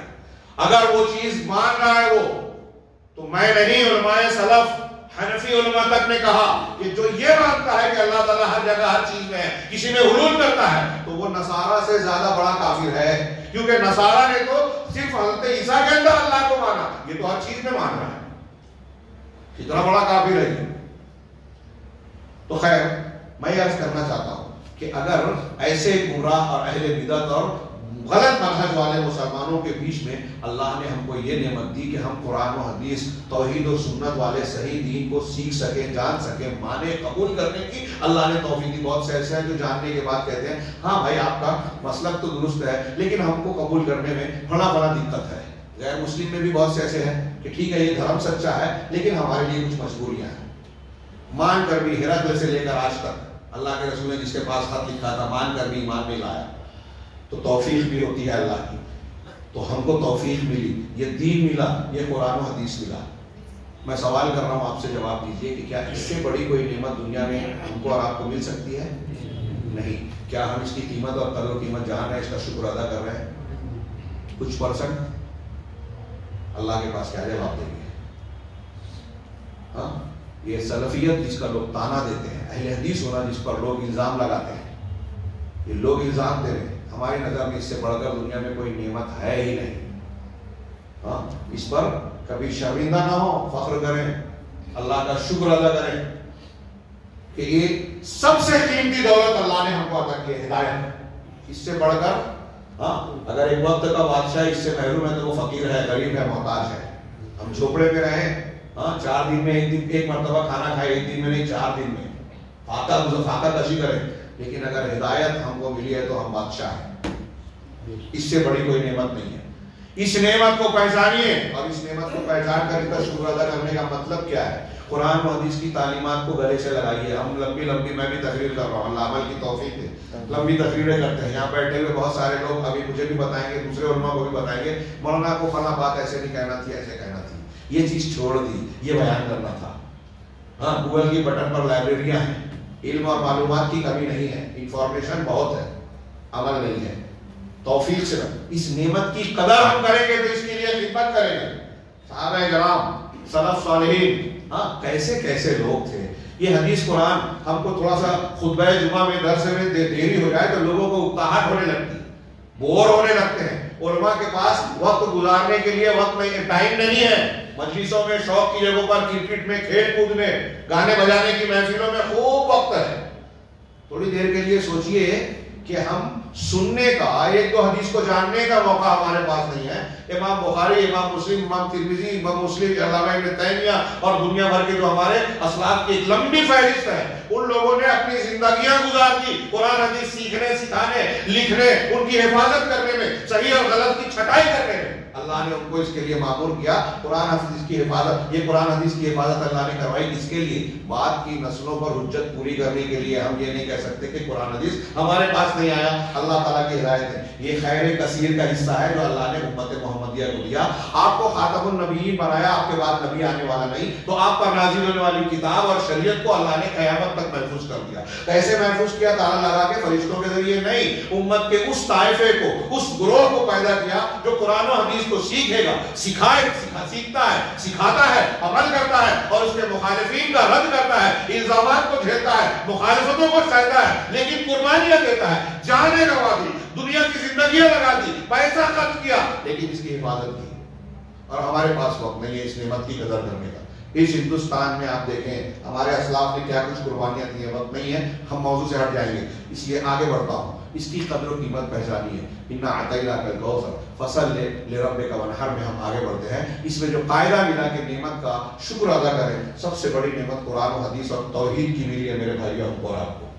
اس کی قدر پہچانیے، اپنے اور اپنے بچوں بیوی بچوں کو اس کے سنبھالنے کی کوشش کیجیے۔ آج شبہات اور شہوات کے فتنے ہمارے گھروں میں بیڈ روم میں گھس گئے ہیں، موبائل کے ذریعے سے، سوشل میڈیا کے ذریعے سے۔ ہمارے بچوں کے عقیدے بگڑ رہے ہیں، صحیح حدیثوں کا انکار کرتے ہیں، اللہ اور اس کے رسول کے احکامات کا مذاق اڑاتے ہیں۔ ارے پردہ پرانی بات ہے، ارے چار شادی مذاق کی بات ہے، جو اللہ اور رسول نے بتایا ہم اس کا مذاق اڑائیں، یہ کفر کی بات ہے۔ نواقض ایمان میں اہل علم نے اس کو ذکر کیا ہے اور یہ قرآن و حدیث سے ثابت ہے۔ ہم اس نعمت کو پہچانتے نہیں ہیں، اس کو اگر جان جائیں تو قدر کریں گے صحابہ اور سلف کی طرح، اس کے لیے وقت لگانے کو اپنے لیے خوش قسمتی سمجھیں گے، اس کی قدر پہچانیے۔ فَصَلِّ لِرَبِّكَ وَانْحَرْ۔ اب دوسری بات کہ اپنے رب کے لیے نماز پڑھو۔ اپنے زیادہ ہو جائے فَصَلِّ لِرَبِّكَ، اپنے پروردگار کے لیے نماز پڑھو۔ نماز جتنی بھی عبادات ہیں، اس میں پہلے کہ عبادت نماز پڑھنی ہے تو رب کے لیے ہونا چاہیے، یعنی عبادت کسی اور کے لیے نہیں ہونی چاہیے، یہ شرک ہے۔ میرے سامنے جو رسالہ ہے اس میں اسی ضمن میں بیان کیا کہ شرک اگر کوئی آدمی کرتا ہے تو اس کے سارے اعمال برباد ہو جائیں گے۔ یہ شرک روئے زمین پر کوئی گناہ اس سے بڑھ کر نہیں ہے۔ اگر کوئی یہ کرتا ہے تو جو شخص شرک میں واقع ہو جائے اور اسی پر بغیر توبہ کیے ہوئے مر جائے تو کبھی معاف نہیں ہوگا۔ آپ نے بہت بار سنا ہے، لیکن بار بار سنیے اور اپنے گھر میں اپنے بچوں کو سنائیے۔ کوئی بھی گناہ ہو جائے معاف ہو سکتا ہے، شرک اگر کیا آپ نے، شرک اکبر، کفر اکبر، اور اس پر مر گئے تو کبھی جہنم سے نہیں نکلیں گے۔ اللہ تعالیٰ کا صاف فرمان ہے، ہر بچے کو یاد کرائیے، ان اللہ لا یغفر ان یشرک بہ ویغفر ما دون ذلک لمن یشاء، کہ اللہ اس کو معاف نہیں کرے گا کہ اس کے ساتھ شرک کیا جائے، اور اس کے علاوہ جسے چاہے گا معاف کر دے گا۔ شرک کی گندگی ایسی گندگی ہے کہ جہنم کی آگ میں جلتے جلتے بھی صاف نہیں ہوگی۔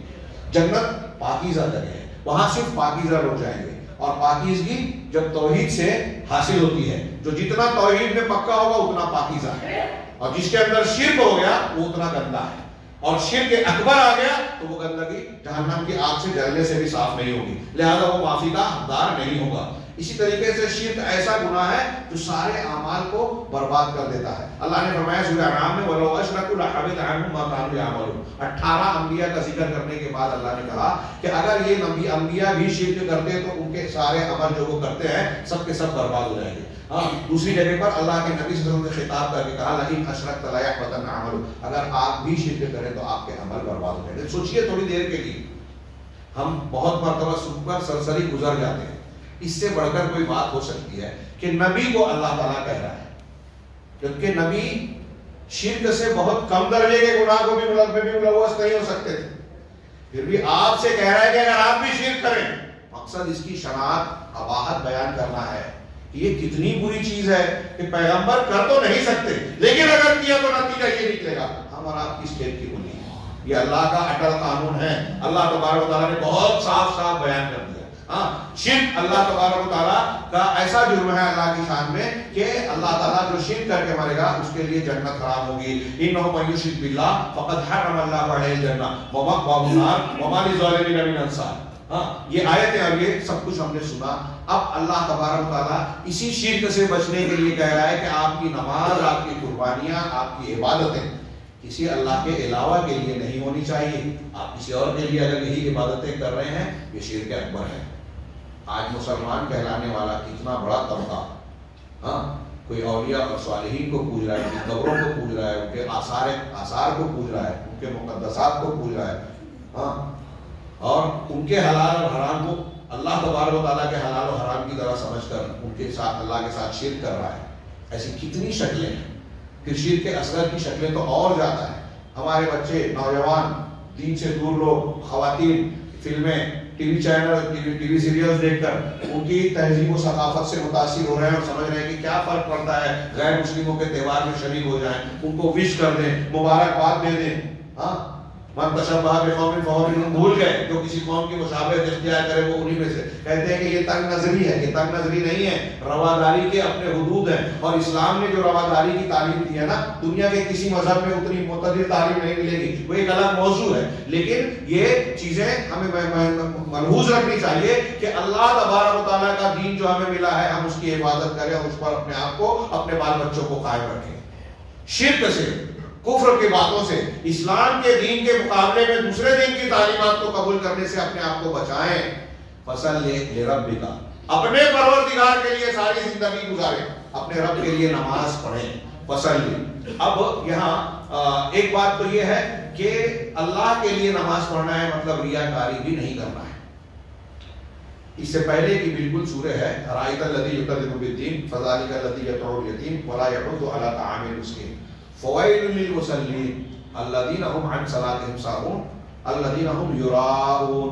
اس صورت میں کہا کہ ان نمازیوں کے لیے ویل ہے، تباہی ہے، جہنم کا طبقہ ہے، ہاں، جو اپنی نمازوں میں غفلت برتتے ہیں. نماز چھوڑتے نہیں ہیں، غفلت برتتے ہیں. سوچئے تھوڑی، غفلت برتنے والے کے لیے ویل، تو جو چھوڑتا ہے اس کا کیا حال ہوگا. ہمارے ماں بہنیں سوچیں، بھائی بہن، بھائی برادران بھی سوچیں جو نمازوں کو چھوڑتے ہیں، غفلت برتتے ہیں. آگے اللہ نے فرمایا الذین کیا ہے، ویل للمصلین الذین هم عن صلاتهم ساہون والذین هم یراؤون. جو لوگوں کے سامنے دکھاوا کرتے ہیں، نماز پڑھ رہے ہیں دکھانے کے لیے. یہاں کہا گیا نماز پڑھو رب کے لیے، نماز پڑھو اپنے رب کے لیے، دکھاوے کے لیے نہیں. منافقین کا طریقہ ہو سکتا ہے، یراؤون الناس، یہ لوگوں کو دکھاتے ہیں. ہاں، وَإِذَا قَامُوا إِلَى الصَّلَاةِ قَامُوا كُسَالَىٰ، نماز کے لیے اٹھتے ہیں تو بڑی سستی سے، بے دلی سے. ہاں، یراؤون الناس وَلَا يَذْكُرُونَ اللَّهَ إِلَّا قَلِيلًا، اور اللہ کا بہت کم ذکر کرتے ہیں. منافقین بہت کم ذکر کرتے ہیں، مطلب مومنین کو اللہ کا خوب ذکر کرنے والا ہونا چاہیے. مومنین اللہ کا خوب ذکر کرنے والے ہوتے ہیں. آگے بڑھتے ہیں. ہاں، فصل لربک، میرے سامنے جو رسالہ ہے اس ضمن میں نماز کو پڑھیے. تو اللہ کے رسول صلی اللہ علیہ وسلم کو جب اپنی کوثر کا ذکر کرنے کے بعد عبادت اور شکر کا حکم دیا اللہ نے، تو دو عبادتوں کا ذکر کیا. ایک نماز کا جو بدنی عبادات میں سب سے اہم عبادت ہے، بلکہ اسلام کے ستونوں میں کلمہ شہادتین کے بعد سب سے اہم فریضہ نماز ہے. نماز سے بڑھ کر کوئی، اب نماز کی اہمیت و فضیلت کا اگر بیان کریں تو لمبی چوڑی بات، انہوں نے خود بہت لمبی چوڑی گفتگو کی ہے. یہ نماز واحد فریضہ ہے جس کو اللہ تبارک و تعالیٰ نے آسمان پر رسول صلی اللہ علیہ وسلم کو بلا کر تحفے کے طور پر دیا. اس سے پہلے مکی زندگی میں بھی نماز پڑھی جاتی تھی معراج سے پہلے، 2 رکعت تھی، 5 وقت کی باقاعدہ نماز. تو پہلے 50 دی گئی اور 5 کی گئی، اور آخر میں یہ کہا گیا کہ یہ 5 امت کے لوگ پڑھیں گے تو 50 کا ثواب ملے گا، 1 کا 10. اللہ تعالیٰ نے آسمان پر رسول اللہ علیہ وسلم کو بلایا اور وہاں بلا کر تحفے کے طور پر 3 چیزیں دی. اس میں سے 50 وقت کی نماز جو 5 کر دی گئی. 3 چیزیں دی گئی امت محمدیہ کو تحفے کے طور پر رسول کے ذریعے. سوچئے اللہ تبارک تعالیٰ نے وہاں بلا کر آسمان پر سدرۃ المنتہا تک پہنچا کر جب اللہ کے رسول، اس کی کیا اہمیت ہے. پھر اتنا ہی نہیں، آپ کے آنے کے بعد روایتوں میں ہے کہ حضرت جبریل علیہ السلام کو اللہ تعالیٰ نے بھیجا، اور حضرت جبریل علیہ السلام نے پہلے دن 5 نمازوں کو ابتدائی وقت میں، اول وقت میں، دوسرے دن 5 نمازوں کو آخر وقت میں پڑھایا. اور پھر کہا الوقت بین ہذین، یہ جو 2 دن میں نے نماز پڑھائی ہے نا، وقت ان دونوں کے بیچ میں ہے. نماز پڑھ کر رسول اللہ صلی اللہ علیہ وسلم کو سکھائی، نماز پڑھ کر سکھائی. اس کا مطلب رسول نے جو نماز بتائی وہ اللہ کی بتائی ہوئی ہے، جبریل کی سکھائی ہوئی ہے. اور پھر وقت بھی مقرر کیا. جب وقت اتنے اہتمام سے بتایا گیا تو ہم اور آپ وقت کے سلسلے میں غفلت کرتے ہیں. ارے بعد میں پڑھ لیں گے، چھوڑ دیں گے، بغیر عذر کے چھوڑ رہے ہیں، بغیر عذر کو تاخیر کر رہے ہیں. یہ جائز نہیں ہے.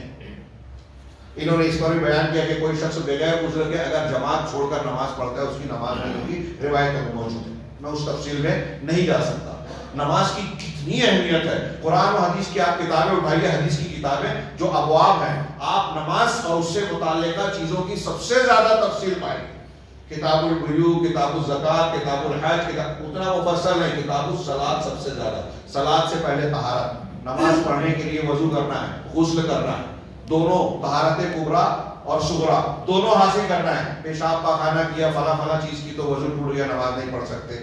فلاں فلاں چیز احتلام ہو گیا، عورت کو گندگی آ گئی، منتھلی کورس آ گیا، یا میاں بیوی کا ملاپ ہو گیا تو ناپاکی ہو گیا، غسل کرنا ضروری ہے، کپڑا صاف ہونا چاہیے۔ نماز کے لیے آداب دیکھیے کہ آپ پاک ہو، کپڑا پاک ہو، جگہ پاک ہو، اور جو جگہ جب نماز کے لیے مقرر کی گئی ہے یہ مسجدیں، اللہ کے رسول نے فرمایا خیر بقاع الارض عند اللہ، خیر بقاع الارض المساجد، اور کما قال کہ سب سے زمین میں بہت ساری جگہیں ہیں، ان تمام جگہوں میں اللہ کی سب سے پسندیدہ جگہ اللہ کی مساجد ہے۔ یہ مسجد جماعت اور نماز کی اہمیت بتا رہی ہے۔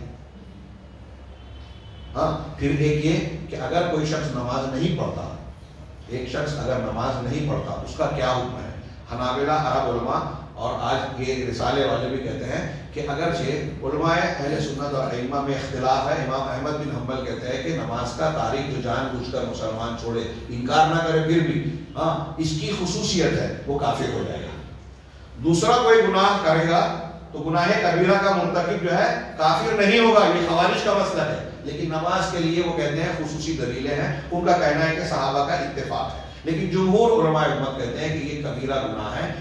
شرک کے مقابلے میں جیسے وہ شرک ہے، ترک صلاۃ ایک سب سے بڑا گناہ ہے، ترک میں نیکیوں کے کرنے میں سب سے بڑی نیکی نماز ہے، لہذا ترک کے اعتبار سے سب سے بڑا معاملہ یہ ہے۔ ائمہ اربعہ کے نزدیک، تین اماموں کے نزدیک، نماز کو چھوڑنے والے کو سمجھانے کے بعد اگر نہ مانے تو سبب چاہے الگ الگ بتائیں، لیکن کہتے ہیں کہ اگر نہیں مانتا آدمی تو اس کو قتل کر دیا جائے۔ ہمارے یہاں چھوٹی چھوٹی باتوں پر طلاق ہو جاتا ہے۔ میں اللہ کے گھر میں بیان کر رہا ہوں کہ کوئی عورت نماز نہ پڑھے یا کوئی شوہر نماز نہ پڑھے تو مومنہ عورت کو اس سے طلاق مانگنا چاہیے، کھانا خرچہ نہ دے، صبر کرنا چاہیے، ٹی وی فریج نہ لائے کوئی بات نہیں، گھر میں تنگی ہو کوئی بات نہیں، نماز نہیں پڑھے نہیں چلے گا، ایسا شوہر نہیں چاہیے۔ یہ مزاج بنائیے، نمازی مردوں کو پسند کرے۔ ہماری خواتین ایسا کہنے لگے کہ نماز نہیں پڑھتا میں شادی نہیں کروں گی، وہ لوگ نماز پڑھنے لگیں گے، اچھی لڑکیاں اچھے رشتے کے لیے نمازی ہونا ضروری ہے، ایسا سمجھنے لگے۔ یہی بات مردوں کی طرف سے خواتین کے لیے ہو۔ یہ نیکیوں کو پروان چڑھانے کے طریقے ہیں۔ تو خیر، نماز کی یہ اہمیت، نماز کے ارکان، نماز کے آداب، محلو نماز جو ہے دین کا ستون ہے۔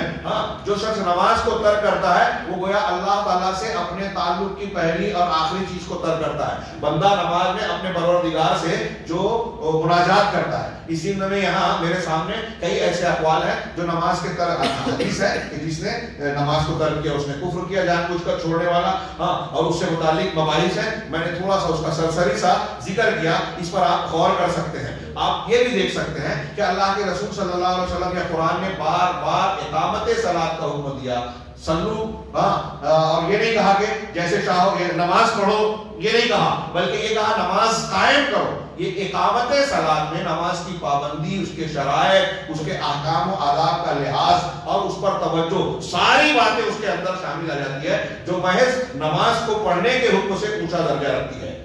اسی طریقے تو یعنی نماز کو اس کے ارکان، اس کے شرائط اور اس کے تمام آداب کے ساتھ پڑھنا چاہیے۔ جماعت کی طاقت ہو تو جماعت کو چھوڑنا نہیں چاہیے۔ جماعت کو چھوڑتا ہے کوئی بلا کسی عذر کے، اس کی نماز نہیں ہوگی۔ اہل علم اور بلکہ حدیثیں اس پر موجود ہیں۔ اس ضمن میں جو ایک بات قابل ذکر ہے کہ اب نماز اگر پڑھنی ہے تو کیسے پڑھنی ہے؟ اللہ کے رسول نے فرمایا صلو کما رأیتمونی اصلی، نماز ویسے پڑھو جیسے مجھے پڑھتے دیکھا ہے۔ اللہ نے کہا نا فصلی لربک، اپنے رب کے لیے نماز پڑھو۔ تو نبی صلی اللہ علیہ وسلم نماز پڑھ رہے ہیں، تو کیا ایسا کوئی مسلمان سوچ سکتا ہے کہ ہم اللہ کے رسول صلی اللہ علیہ وسلم سے ہٹ کر نماز پڑھیں گے اور اللہ کے قبول ہو جائے گے جان بوجھ کر؟ یا ضرورت نہیں ہے؟ ایک بات، ہم وہ حدیث سنتے ہیں، پڑھتے ہیں کہ علم کا حاصل کرنا ہر مسلمان پر فرض ہے۔ کتنا علم حاصل کرنا فرض ہے؟ کیا ہر مسلمان عالم کی ڈگری حاصل کرے، عالم فاضل بنے ضروری ہے؟ یہ ہو ہی نہیں سکتا. تو پھر کون سا علم حاصل کرنا، کتنا علم حاصل کرنا فرض ہے؟ اہل علم نے کہا کہ تفصیلی علم تو کچھ لوگ حاصل کر سکیں گے، باقاعدہ عالم بن کر لوگوں کو ڈرانا. قرآن کی آیت ہے فَلَوْلَا نَفَرَ مِن كُلِّ فِرْقَةٍ مِنْهُمْ طَائِفَةٌ، سورہ توبہ کی ہے.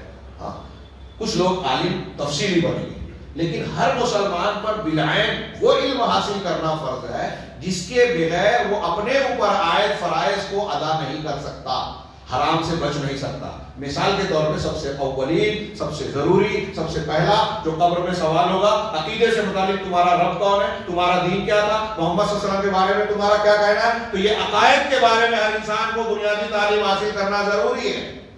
کوئی یہ نہیں کہہ سکتا کہ میں تو جاہل تھا. فرشتے تو یہی بول کے مارے گی کہ نہ تم نے پڑھا، نہ مطالعہ کیا، لا دريت ولا تلوت، نہیں پڑھا نہیں جانا تو بچے گا نہیں، عذاب دیا جائے گا. یہ سیکھنا ضروری ہے توحید اور شرک کو، رسالت کو.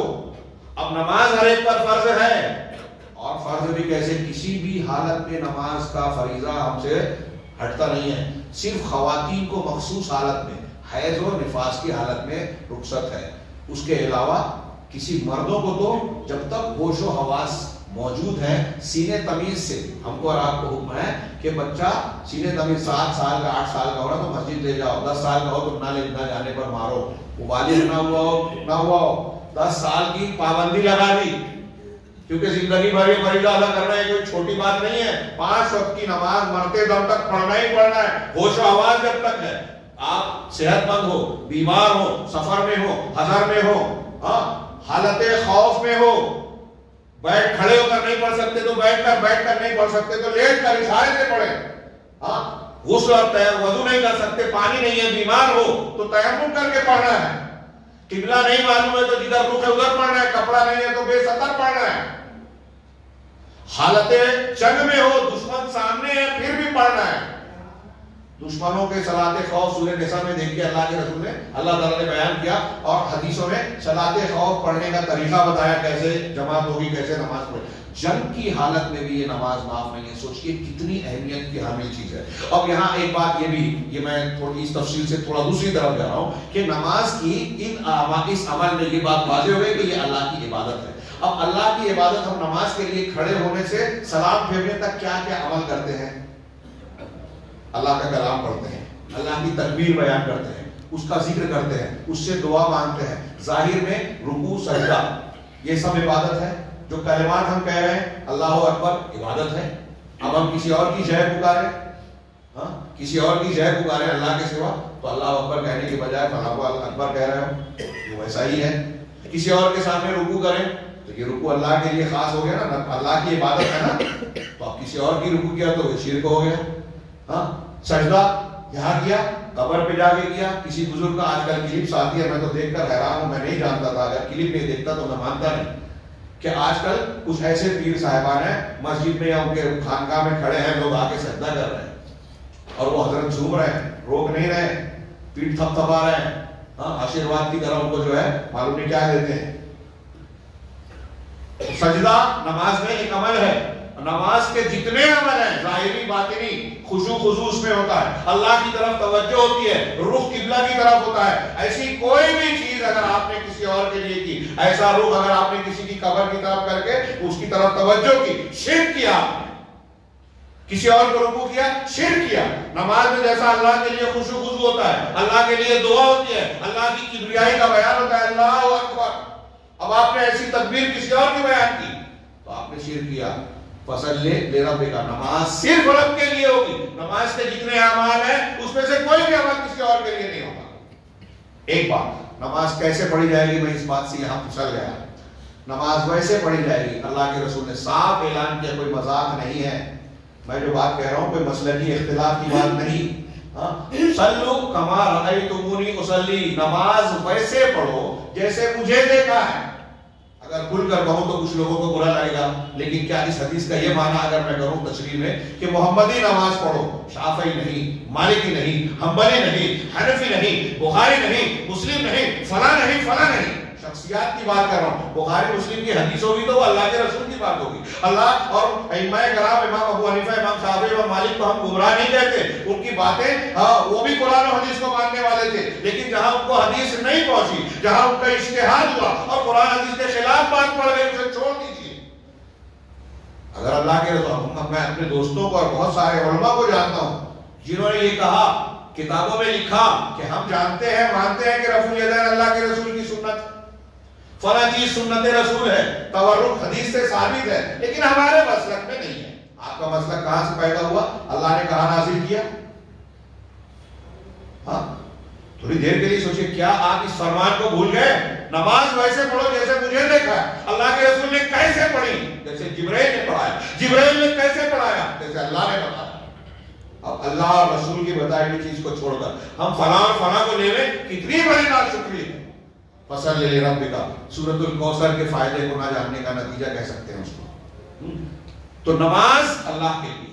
اب جسمانی عبادت میں سب سے اہم عبادت نماز ہے. اس کا یہ بھی مطلب نکلا کہ ہمارے جسم کی جتنی عبادتیں ہیں سب اللہ کے لیے ہونا چاہیے. روزہ ہو, حج تو جسمانی, زبانی, دلی, قلبی اور مالی تمام عبادتوں کا مجموعہ ہے. زکوٰۃ مالی عبادت ہے, روزہ جسمانی عبادت ہے, ہاں, اور جو ہے حج تمام عبادتوں کا مجموعہ ہے.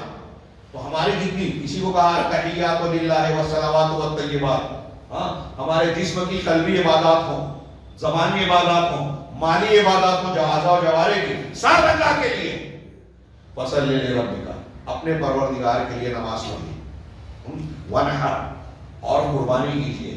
نحر گلے کے اوپر جو لبا کا حصہ ہوتا ہے, اس مقام پر اونٹ کو ذبح کرنے کے لیے کاٹا جاتا ہے. اس کی گردن لمبی ہوتی ہے. اونٹ کے لیے نحر کا لفظ استعمال ہوتا ہے جو ذبح کے معنی میں ہوتا ہے, اور بکری گائے کے لیے ذبح کا لفظ ہوتا ہے.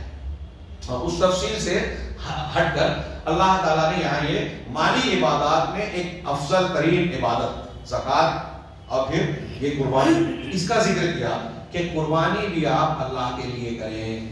اب دین میں دیکھیے, قربانی عید الاضحیٰ کے موقع پر قربانی ہوتی ہے, عبادت ہے. اس کی دلیل ان صلاتی و نسکی و محیایا و مماتی للہ رب العالمین. یہاں منحر کا کچھ لوگوں نے یہ بھی ترجمہ کیا, بعض علماء نے تفسیر کی کہ عید الاضحیٰ کی نماز پڑھیے اور نماز پڑھنے کے بعد قربانی کیجیے. ہاں, یہ عید کے موقع پر. ہاں, لیکن زیادہ صحیح قول وہی ہے. کچھ لوگوں نے یہ بھی کہ حضرت علی سے قول ہے کہ نماز پڑھیے اور سینے پر ہاتھ باندھیے, نحر پر ہاتھ باندھیے. ہاں, لیکن یہ رسول اللہ صلی اللہ علیہ وسلم سے یہ تفسیر ثابت نہیں. سینے پر ہاتھ باندھنا تو ثابت ہے. ہاں, بہرحال آگے ہم پڑھیں کہ نبی کریم صلی اللہ علیہ وسلم, یہ جو جمہور علماء کہتے ہیں کہ نماز پڑھیے اور قربانی کیجیے. تو قربانی مالی عبادات میں ایک اہم ترین عبادت ہے. ہاں, ایک بہت اہم. زکوٰۃ, حج اہم, اور اس میں ایک, اس کے بعد حج میں تو یہ شامل ہے قربانی. تو عید الاضحیٰ کی قربانی ہوتی ہے, عقیقے میں جانور ذبح کیا جاتا ہے. ہاں, اور کس موقع پر کرتے ہیں جانور ذبح؟ ایک جگہ بول رہا ہوں میں, عبادت کے طور پر عقیقہ, ہاں جی, حج میں وہ بھی ہدیہ اور قربانی میں آ گیا. اور پھر جہاں پہ اللہ تعالیٰ نے وہ صدقہ و خیرات کے لیے بھی ہوتا ہے. ہاں, تو جہاں قربانی کا حکم دیا ہے وہاں جو ہے سمجھ لیجیے کہ وہ عبادت ہے.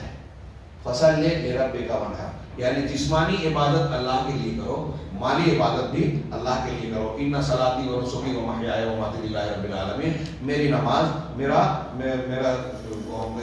نسکی اور میرے نسک یعنی قربانیاں, میرے ذبیحے, میرا زینا, میرا مرنا, سب اللہ رب العالمین کے لیے ہے. یہ سب کچھ اللہ کے لیے ہونا چاہیے. اب اگر کوئی انسان قربانی جانور نظر و نیاز کے نام پر, کسی نام پر, اگر کسی بزرگ کے نام پر, کسی شخصیت کے نام پر, دیوی دیوتا کے نام پر, فلاں بابا, فلاں بی بی جان کے نام پر تبرکاً کہ ان سے ہم کو برکت ملے گی, اگر وہ ذبح کرتا ہے تو یہ شرک کرتا ہے. اللہ تبارک و تعالیٰ کا یہ کے لیے ذبح کرنے میں یہ بھی شامل ہے کہ آپ ذبح کرتے ہوئے اللہ کا نام لیں. ہاں, ولا تاکل مما لم یذکر اسم اللہ علیہ, جس پر اللہ کا نام نہیں لیا گیا جس ذبیحے پر وہ کھانا مت کھاؤ, اس لیے کہ اس میں گندگی آ گئی شرک کی. جس میں شرک کی گندگی آ گئی, ہمارے یہاں کچھ لوگ سوال کرتے ہیں کہ خبر پر ہم شیخ عبد القادر گیلانی, سدھو بابا, بابا فلاں فلاں فلاں کے نام پر جانور ذبح کرتے ہیں, تو بسم اللہ اللہ اکبر ہی تو بولتے ہیں نا. قرآن نے کہا وما ذبح علی النصب، جو آستانوں پر بتوں پر جو چیز ذبح کی جائے اسے بھی مت کھاؤ، چاہے اللہ کا نام لے کر کاٹا جائے، اگر آپ کی نیت میں ہے، اس مقام پر ہے جو غیر اللہ کی پرستش کرنے کا مقام ہے، اس کی تعظیم کا مقام ہے، تو اس میں شرک آ گیا، اور شرک کی گندگی آ گئی۔ وہ بولتے ہیں نا کہ جانور حلال، یہ حلال، وہ حلال، ہاں وہ فلاں موقع پر جو ہے ہم نے جو ہے حلوہ بنایا، اس میں روا ڈالا وہ حلال، شکر ڈالی وہ حلال، دودھ ڈالا وہ حلال، وہ مسالہ ڈالا، بادام پستہ کاجو ڈالا سب حلال، اور اس کو بنانے کے بعد جب ان کے نام کی ہم نے نیاز دے دی تو حرام ہو گیا۔ خرہ وہاں بھی بولتا ہے کہ حرام، یہ ان کی زبان میں نقل کر رہا ہوں، تو اس میں حرمت کہاں سے آئی؟ وما اہل لغیر اللہ بہ، ہاں جس پر غیر اللہ کا نام پکارا گیا وہ حرام ہو گیا، کیونکہ اس میں شرک کی نجاست آ گئی۔ ہاں آپ اگر مہمان کے لیے، اپنے گھر میں مہمان آ رہا ہے، رشتہ دار آ رہے ہیں، ان کو کھلانے کے لیے ذبح کر رہے ہیں تو یہ عبادت نہیں ہے، یہ اخلاق ہے، یہ ضیافت ہے، جس کا حکم اللہ تبارک و تعالیٰ نے دیا۔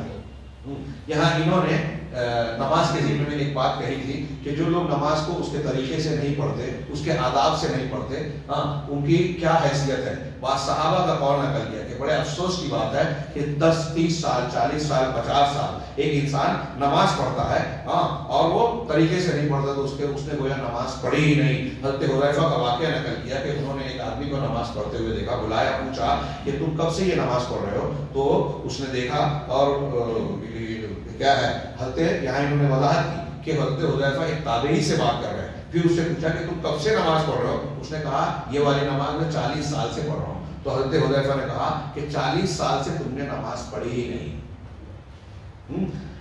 ہاں تو ایک آدمی نے اگر شروع تو ارکان عبادات کی چھوڑ دی، وہ نماز کی ہو، قربانی کی ہو۔ اب سوچئے تھوڑی دیر کے لیے کہ ہمارے یہاں بہت سارے مسلمان دین کے بہت سارے کاموں میں بظاہر محنت کرتے ہیں، بظاہر محنت کرتے ہیں، لیکن اللہ کے رسول کی شریعت اور تعلیمات کی جب پابندی نہیں کرتے تو ان کی محنت ایسی ہے کہ جیسے انہوں نے عمل کیا ہی نہیں۔ نماز پڑھا لیکن نماز پڑھی ہی نہیں، قربانی کی لیکن قربانی کی ہی نہیں۔ تو نماز اور قربانی ان دونوں کا ذکر کیا تو مالی عبادات بھی صرف اللہ کے لیے ہو، اور یہ عبادت بھی ویسے ہی ہو، ان آداب کے ساتھ ہو جو اللہ تبارک و تعالیٰ نے بیان۔ ہاں ایک قربانی نظر کا ہے، کفارے کا ہے، ہاں جو میں جانور کی ذبح کرنے میں جو بھول رہا تھا، نظر کی قربانی یا پھر کفارے کی، جیسے کبھی حج میں جو خلل ہو جاتا ہے تو اس کے نتیجے میں جو کفارہ دینا ہوتا ہے، دم دینا ہوتا ہے، اس کی بنیاد پر کہہ رہا ہوں۔ یہاں ضمن اور بھی انہوں نے کئی باتیں کہی ہیں، ہاں میں اس کو چھوڑ کر بہت زیادہ وقت ہو گیا ہے، آخری آیت پڑھ کے ٹکڑے پر آ رہا ہوں۔ اس فوائد میں توحید کی بے لاگ تعلیم ہے، شرک سے ممانعت ہے۔ ہاں آخر میں ذبح کے احکامات میں بھی انہوں نے بیان کیے ہیں کہ ذبح کے لیے کون پہننا چاہیے، کس طریقے سے ذبح ہو تو کھانا جائز ہوگا، اللہ کا نام لیے بغیر اگر ذبح کیا ہو تو جائز نہیں ہوگا۔ یہ تفصیلات فقہ اور حدیث کی کتابوں میں معلوم ہے۔ ہم سورت کے آخری جملے پر آتے ہیں، ان شانئک هو الابتر، یقیناً ان شانئک هو الابتر، ہاں یقیناً آپ کا دشمن ہی ابتر ہے۔ شانیہ کا لفظ جو ہے اس میں بغض اور نفرت کرنے والا، عدو اور دشمن، مخالفت کرنے والا، ہاں یہی دراصل ابتر ہے۔ ابتر کہتے ہیں وہ شخص جس کی نسل نہ ہو، اولاد نہ ہو، بعد میں نام لیوا کوئی نہ ہو۔ اہل علم نے بیان کیا کہ یہ سورت اسی تناظر میں نازل ہوئی تھی کہ رسول اللہ صلی اللہ علیہ وسلم کے دوسرے نرینہ اولاد کا انتقال ہو گیا، جس کو طیب اور طاہر بھی کہتے تھے، تو بعض مشرکین نے تانا کسا، ہاں کچھ لوگ آس بن وائل کا نام لیتے ہیں، حضرت عمرو کے والد عبداللہ بن عمرو بن عاص بن وائل، کچھ کہتے ہیں کہ ابو جہل نے کہا، کچھ کہتے ہیں کہ ابو لہب نے، کچھ عقبہ بن ابو معیط کا، جس نے بھی کہا ہو، بہرحال انہوں نے کہا کہ محمد تو ابتر ہے، ان کی نسل چلنے والی نہیں، یہ مر جائیں گے تو ان کا کوئی ذکر بھی نہیں کرے گا، ان کو چھوڑ دو، ان کی کوئی اولاد ہے ہی نہیں۔ ہاں اس پر اللہ کے رسول صلی اللہ علیہ وسلم کو تکلیف ہوئی، تب اللہ تبارک و تعالیٰ نے یہ سورت نازل فرمائی، آپ کی دلجوئی اور تسلی، جس میں آپ کو جو ہے کیا نام ہے ایک تسلی بھی دی جا رہی ہے، اور یہ بتایا جا رہا ہے کہ ابتر دم بریدہ، دم کٹا، نسل کا کٹا ہوا وہ نہیں ہے جس کی اولاد نہ ہو، اور آپ کی اولاد تو حضرت فاطمہ یا نرینہ خواتین کی طرف سے قیامت تک رہے گی۔ اصل ابتر تو وہ ہے جو آپ کا دشمن ہے، جس کو دنیا فراموش کر دے گی۔ آج ابو لہب کو، ابو جہل کو کتنے لوگ عزت سے ذکر کرتے ہیں، کوئی ایک آدمی بھی کہتا ہے ان کی عزت کرتا ہے، کوئی ان کا تذکرہ بھی نہیں کرتے، ان کی کوئی عزت نہیں کرتے، اور اور آپ کا مقام کیا ہے کہ ہم نے آپ کو کوثر دیا، آپ کا ذکر کیا، اذانوں میں، نمازوں میں، مجلسوں میں، مختلف مقامات پر آپ کا ذکر ہوتا ہے، آپ کو دنیا اور آخرت میں مقام محمود سے نوازا، آخرت میں آپ کو نہر کوثر سے نوازا، تو تم مریدہ کون ہوا، نسل کٹا کون ہوا؟ آپ غور کیجئے، وقت نہیں ہے، مجھے 5 منٹ کہا گیا، میں صرف آخر میں نتیجے کے طور پر اس تناظر میں کہہ رہا ہوں کہ یہی مضمون آپ تبت یدا ابی لہب میں دیکھیے کہ ابو لہب سگا چچا ہے، رسول کی دشمنی کی، آپ کو ستایا، دعوت کے راستے میں مخالفت کی، اللہ تعالیٰ نے اس کے نام لے کر کسی اور مخالف کا ایسے نام نہیں لیا رسول اللہ کے، اس کا نام لے کر کہا کہ آپ کے اس کے دونوں ہاتھ اور وہ تباہ و برباد ہو گئے۔ ہاں یہاں یہ بتایا کہ نبی کی نسل اور خاندان کا بھی اگر آدمی ہے اور نبی کی مخالفت کرے گا تو اللہ تعالیٰ کے یہاں اس کی کوئی اوقات اور حیثیت نہیں ہوگی، وہ رد کر دیا جائے گا، اس کو ہلاکت ملے گی، اس کو اللہ تعالیٰ تباہ و برباد کرے گا۔ ابو لہب کا وہی حال ہوا، سڑ گیا، مر گیا، بیٹوں نے بھی جو ہے اس کی لاش کو ٹھکانے نہیں لگایا، ہاں وہ کچھ لوگوں کو پیسہ دیا، وہ جا کے ایک گڑھے میں جو ہے وہ کچھ لکڑیوں کے ذریعے سے اس کو لگے کر مٹی ڈال دی اس کے اوپر۔ ابو لہب کا وہی ہوا، یہاں اللہ تعالیٰ کہہ رہا ہے کہ آپ کا وہ جو دشمن ہے وہی ابتر ہے۔ ہاں یہاں میرے سامنے بعض علماء نے بیان کیا، لکھا کہ تاریخ پوری تاریخ میں ایسا نہیں ہوا کہ کسی نے رسول اللہ صلی اللہ علیہ وسلم کی شان میں گستاخیاں کی ہو، آپ کے دین کا مذاق اڑایا ہو، آپ کی مخالفت کی ہو، جھوٹی نبوت کا دعویٰ کیا ہو، کہ تھوڑا سا اضافہ کر کے میں کہہ رہا ہوں، اور اگر اس نے توبہ نہیں کی تو اس کا انجام اچھا ہوا ہو، پوری تاریخ میں کبھی نہیں۔ جس نے اللہ کے رسول کی دشمنی اور مخالفت کی اس کو اللہ نے ذلیل کیا۔ تاریخ میں ایسے بے شمار واقعات ہیں اور آج بھی نظر آتے ہیں۔ آخر میں انہوں نے کہا کہ اب ہم کو اس پر متنبہ ہونا چاہیے، ہم میں سے وہ لوگ جو اللہ کے نبی صلی اللہ علیہ وسلم کی حدیثوں کا مذاق اڑاتے ہیں، جو یہ کہتے ہیں کہ عورتوں پر پردے کا التزام یہ دین و شریعت میں یہ زبردستی ہے، زیادتی ہے، آج کے دور کے اعتبار سے نہیں ہے، جو اللہ کے رسول کی کسی سنت کو نہیں مانتے، جو اپنے اولیاء اور صالحین کو پوچھتے ہیں یا اللہ اور رسول کی تعلیم کے سامنے ان کی تعلیمات کو ترجیح دیتے ہیں، کسی بھی شکل میں جو اللہ کے رسول صلی اللہ علیہ وسلم کی سنتوں اور تعلیمات کی مخالفت کرتے ہیں، ان کے لیے یہ حصہ ہے ان شانیہ کا غلط تر، ہاں کہ تمہارا دشمن ہی مخالف ہے۔ انہوں نے بتایا کہ ہمارے ہاں جو بدعتی فرقہ ہے اللہ تعالیٰ کی صفات کا انکار کرتا ہے یا گمراہی کا شکار ہے، کہتا ہے اللہ عرش پر نہیں، تو اب اس کو قرآن اور حدیث کی ایسی آیتیں اور دلیلیں جب سنائی جائے جس سے یہ ثابت ہوتا ہے کہ اللہ کی یہ صفات ہے جو وہ نہیں مانتا، تو اس کو برا لگتا ہے، قرآن حدیث برا لگتا ہے۔ ایک آدمی نے اپنا مسلک اس طرح بنا رکھا ہے کہ سما اور غنا ہونا چاہیے، تصوف کو اختیار کرنا چاہیے، قبروں پر یہ کرنا چاہیے، جب قرآن حدیث سنائی جاتی ہے کہ اللہ کے رسول نے پختہ قبر بنانے سے منع کیا، غنا اور سما کی کوئی گنجائش نہیں ہے، تو اس کو اللہ کے رسول صلی اللہ علیہ وسلم کا یہ فرمان برا لگتا ہے۔ ایسے ہی بہت سارے لوگ جو اپنے اپنے مسلک پر بدعت پر قائم ہیں، اللہ کے رسول کی وہ حدیثیں اور سنتیں ان کو بری لگتی ہے جو ان کی بدعت کا رد کرتی ہیں۔ اگر کوئی ایسا کرتا ہے تو اللہ کے رسول کا مخالف ہے، دشمن ہے، اور اگر وہ ایسی دشمنی مول لے رہا ہے تو اس کی عمر میں، اس کی نسل میں، اس کی ذات میں برکت نہیں ہوگی، بلکہ اللہ تبارک و تعالیٰ کے عذاب پر تھوڑا برس سکتا ہے۔ یہ سورہ کوثر کے بعض فوائد کا میں نے ذکر کیا۔ ہاں میں سمجھتا ہوں کہ اس میں آپ مزید غور و فکر کریں تو اور اس نہج پر جو میں نے بیان کیا اس میں اور بھی کچھ پہلو انشاءاللہ ملیں گے۔